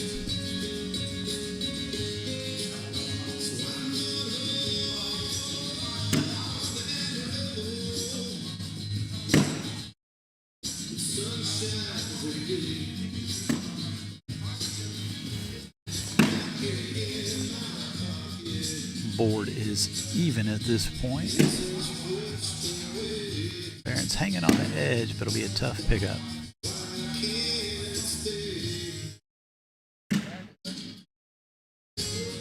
Goes in, but leaves his hanging. Ryan cannot slip past, and we wash with 8.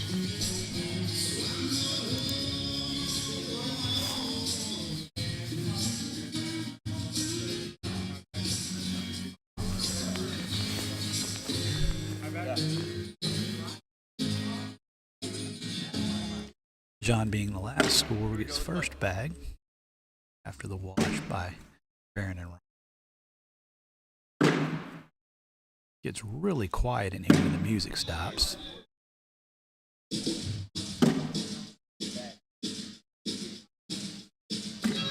I've tried to put it in our description, but in case I have to say it verbally, we do not own the rights to any of the music being played in the background, so please don't sue me for copyright.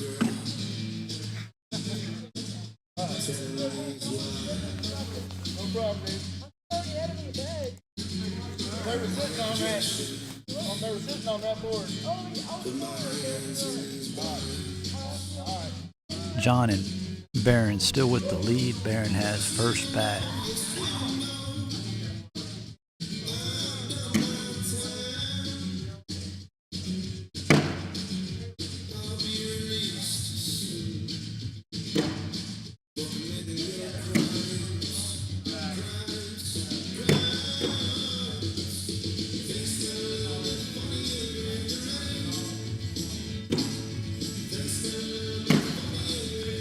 Good slick side push by Barron.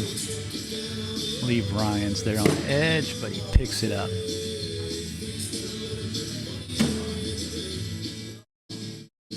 A bit of an opening there for Ryan to go at. In for a wash, but he drags Barron's with it to give up 2.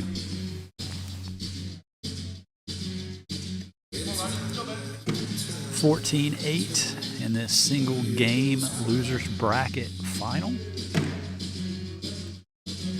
We get later in this game, points become more and more important.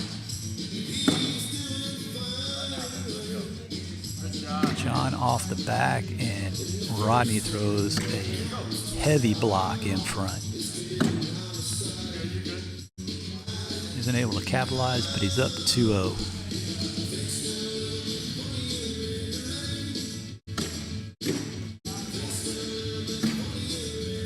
Rodney tries a slide. Don't normally see that out of him.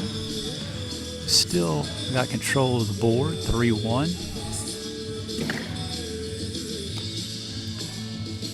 2-1. Rodney, great shot. Picks up 6 points on the 7-1.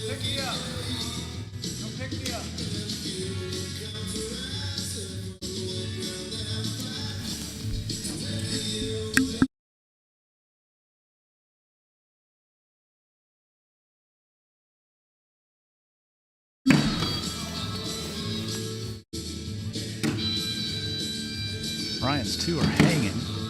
Now 3 stacked up. It's going to be hard to pull those, and Barron has found his line. Huge points coming here. 10-3, 7 points. That should do it. Barron and John advance to try to get revenge on Jeff and Dwight. Just like that, our lone bid qualifier. Ryan is booted out in 3rd place. Good tournament though for Ryan and Rodney, finishing in 3rd. We'll have the championship come up here shortly.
All right, a championship coming up. Jon Stewart, Baron Hodo, seeking to get revenge against Dwight Strait and Jeff Myatt. They will have to double dip them in a 1-1 game. It is not 2 out of 3. I don't know if the system knows that, but we will double check that. Or is it 2 out of 3 and then 1? 1-1?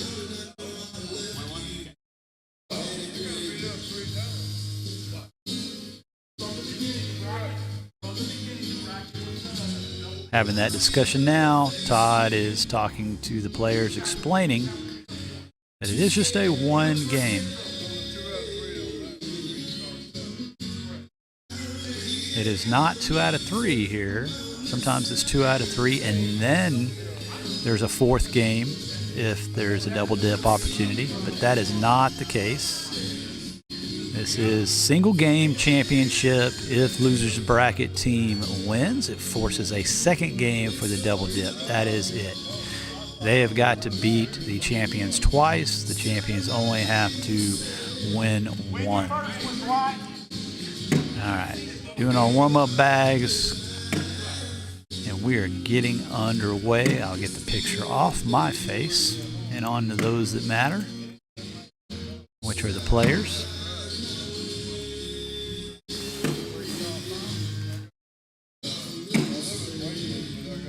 Well, those of y'all not familiar with Dwight Strait, one of the best players in the area, and I use that term loosely because he lives a long ways away. I think he lives almost down to Waco, but he travels all over the place to play in all these events, and we're lucky to have him.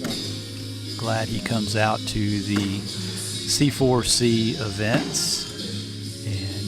He's always someone you can bet on finishing in the money.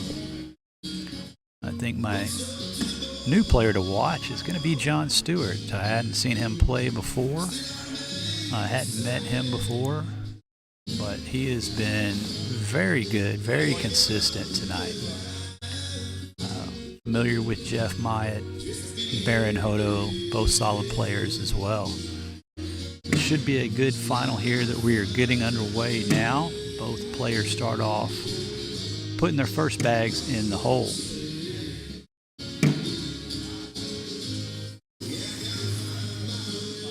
Sure, there will be some nerves and some fatigue going into this final match because these guys have played a lot of games tonight in the cold. About 45 degrees here in the building. but it has not prevented us from having some pretty darn good corner.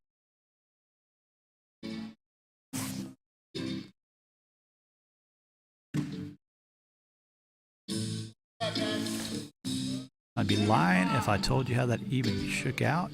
I'm told it was 7-5. Baron picks up 2 on Jeff. I yelled that out like it was earlier. I was really loud here. I'm going to have to make sure and not talk too loud so that I don't disturb the players now that the place is empty. My voice is starting to carry.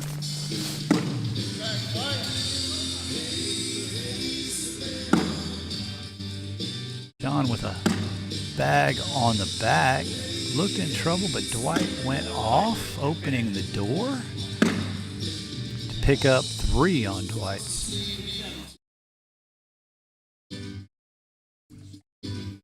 Thought for sure that was going to result in points Dwight's way.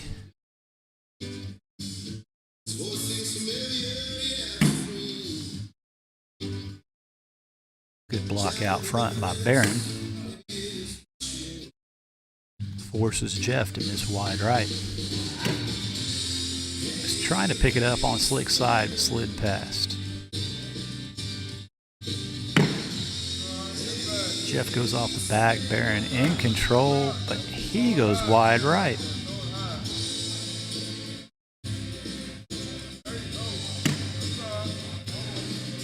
Tied at 2, each with 1 bag to play.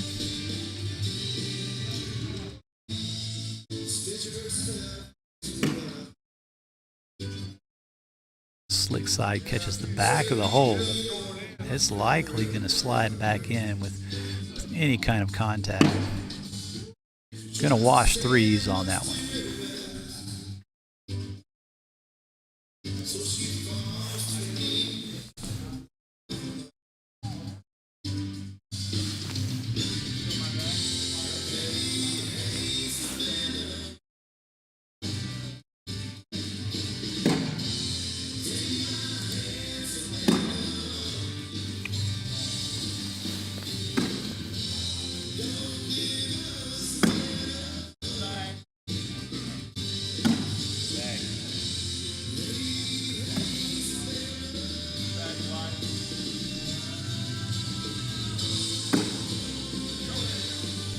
John goes off the back, and Dwight cleans it up with the airmail drag. I believe that was 12-7.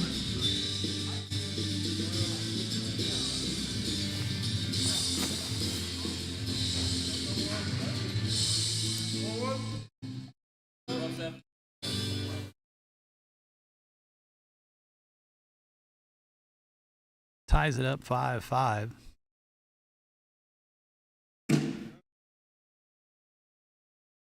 Chen puts the first bag in. Baron follows with a short block. Short block has been pretty effective in throwing Jeff off, but Baron is yet to really clean it up. That was a good bag there. Puts both bags right in front. Jeff helps him out. A little bit of a lane that he could try to go through, Baron that is, but he throws in front. Still has a lane there that he could run up and maybe pick up 2 of his bags in the hole. Now he definitely has a lane to go through, slide through, pick up 2, 10-8. Just what the doctor ordered there. Baron picks up 2, grabs the lead, will give John first bag.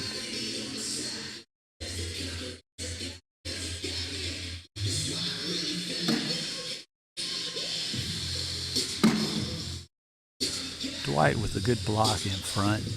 John's going to have to try to work around it.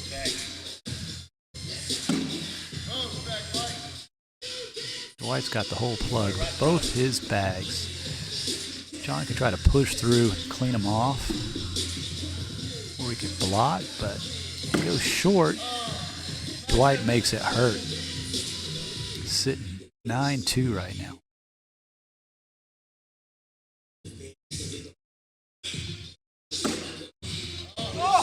John almost picks up his bag, which is a great throw.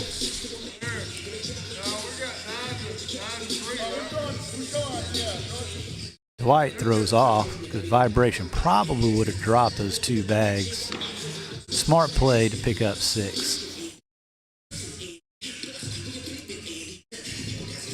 Everybody always hates to throw off. Some don't like it, think that's a Bush League move, but points are points, and it's definitely the right decision by Dwight.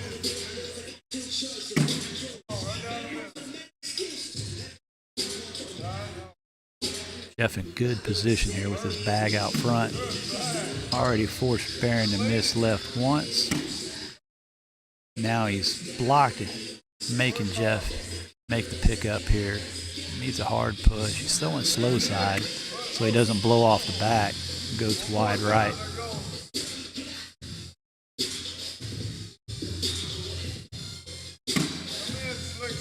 Barron was trying another block to make it even more difficult, but it slid left and gave Jeff a lane.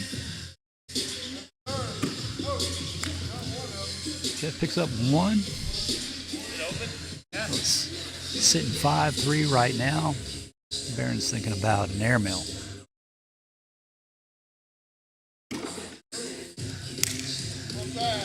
Stays 5-3. 2 points Jeff's way. Should push the score to 13-7.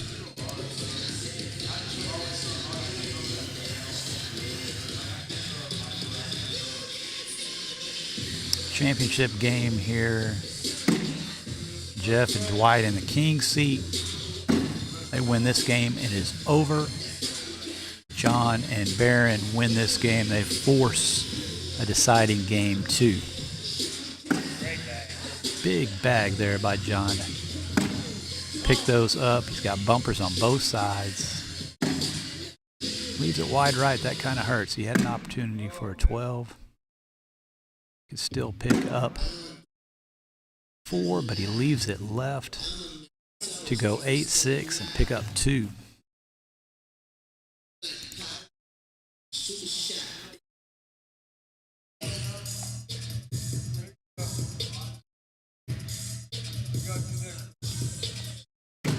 Barron first bag, leaves it a little bit short right. Might be able to bring it back in play.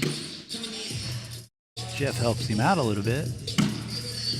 Now he's got kind of a V there that Jeff's going to try to split with the slick side, which he does. Left Barron's hanging, but that's all right. It kind of pushed his other one on the right out of the way.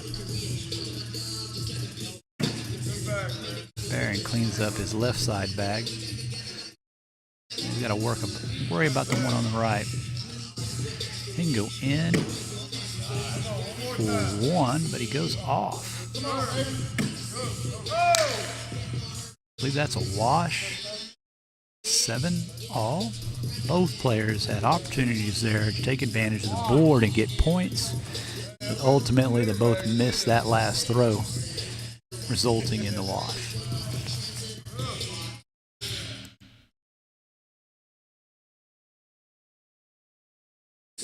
No, you can't see him in the view, but you got Ryan squatting down over there across the other side of the boards watching. I know he's wanting his dad to come through. I think he also wants to get out of here. Cornhole's fun when you're playing, but once you've been knocked out, it's not a whole lot of fun to watch the people that put you out. That's just the competitor in me, I guess.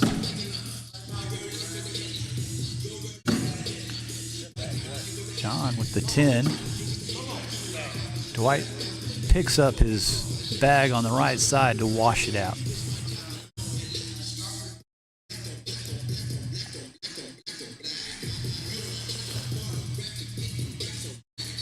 When we get to this point, it's typically just a game of mistakes. It's not usually who's going to make the unbelievable throw as much as it is trying to limit your mistakes. everybody's so consistent that if you do make a mistake, you're going to give up points.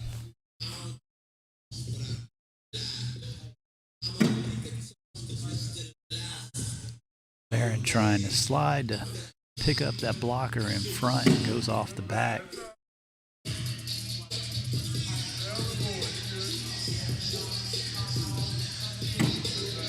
Tries it again, picks it up, but slides a little bit to the right.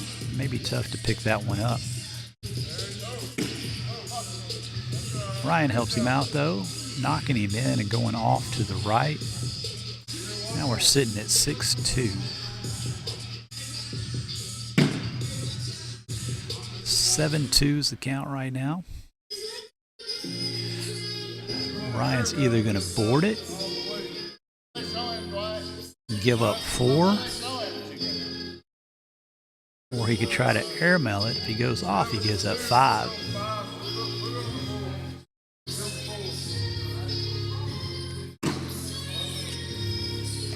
Jeff does a smart thing, boards it, gives up the 4. You hate to do that to tie the game, but the risk reward just wasn't there for the airmail. Tied at 13.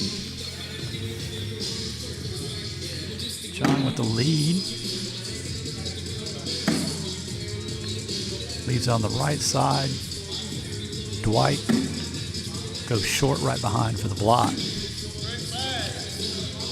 Probably the best that I've played against at picking up that short block is Dwight. He shows it right there. Leaves another one in front of the hole, forcing John to make a good throw. And then Dwight follows, picking up it again to go 12-6. That was a huge round, putting Dwight and Jeff just 2 away from winning the championship. Barron's got some work to do here to hold off Jeff. Puts his first one in.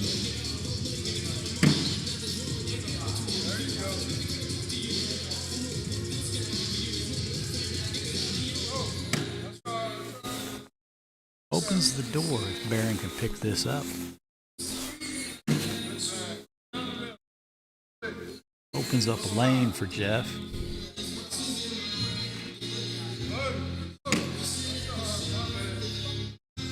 Two off, but still 3-2. Jeff still has the lead. Barron with lots of opportunities to pick up points here. Excellent job. Now we're sitting 7-3. Third one off, guaranteed points.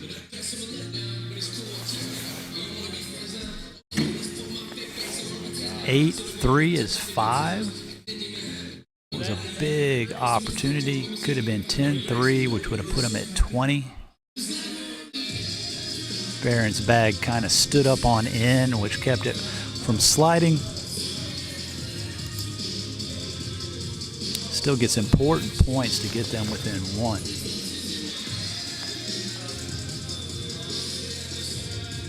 John's got first bag. Puts it right in front. Gonna try to pick it up here. Stack them up in front. White says, I could play that game. On air mills, knocks one in but goes off the back. White just helped him out. Sitting at 6-3. 3 would win it.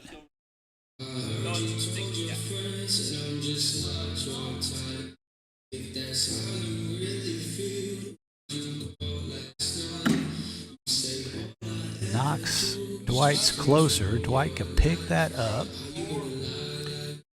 Right now it is 7-3. Dwight can push them both in and pick up the point. 8-7.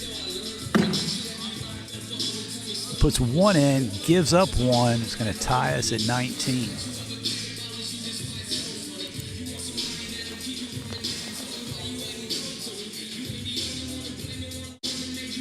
much different game than what we saw in the King Seat game. 19-19, tightly contested game.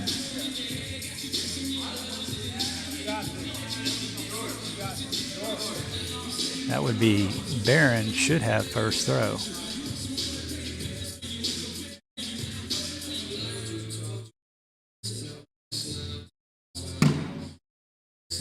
Leaves it a little bit short right. Can pick that up. But Jeff puts an excellent blocker right in front. Hard push. Probably take Jeff's in and leave Barron's behind. Oh, tried the hard push. It rolled over the top. It stayed on, importantly. Very important that it stayed on the back.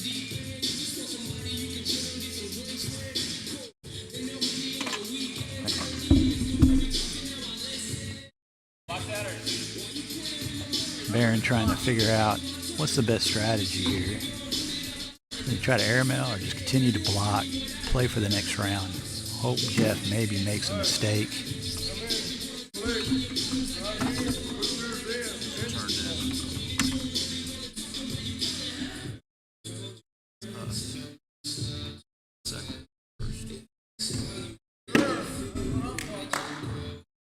Good bag by Jeff. One fell, I believe. Timeout by Barron. He's got to take a look at the board.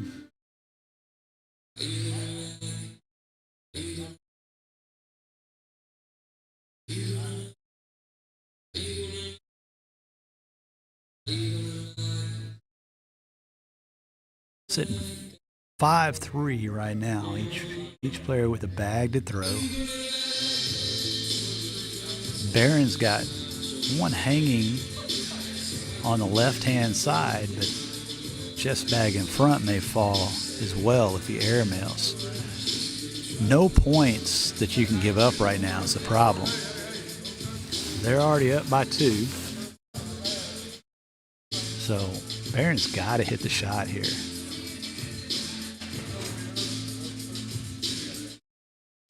I think it's best option. Slide right up the middle.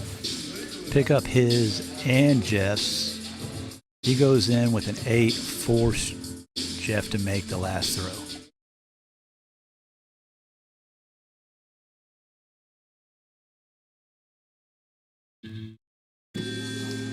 Goes for the airmail. Sitting 7-6.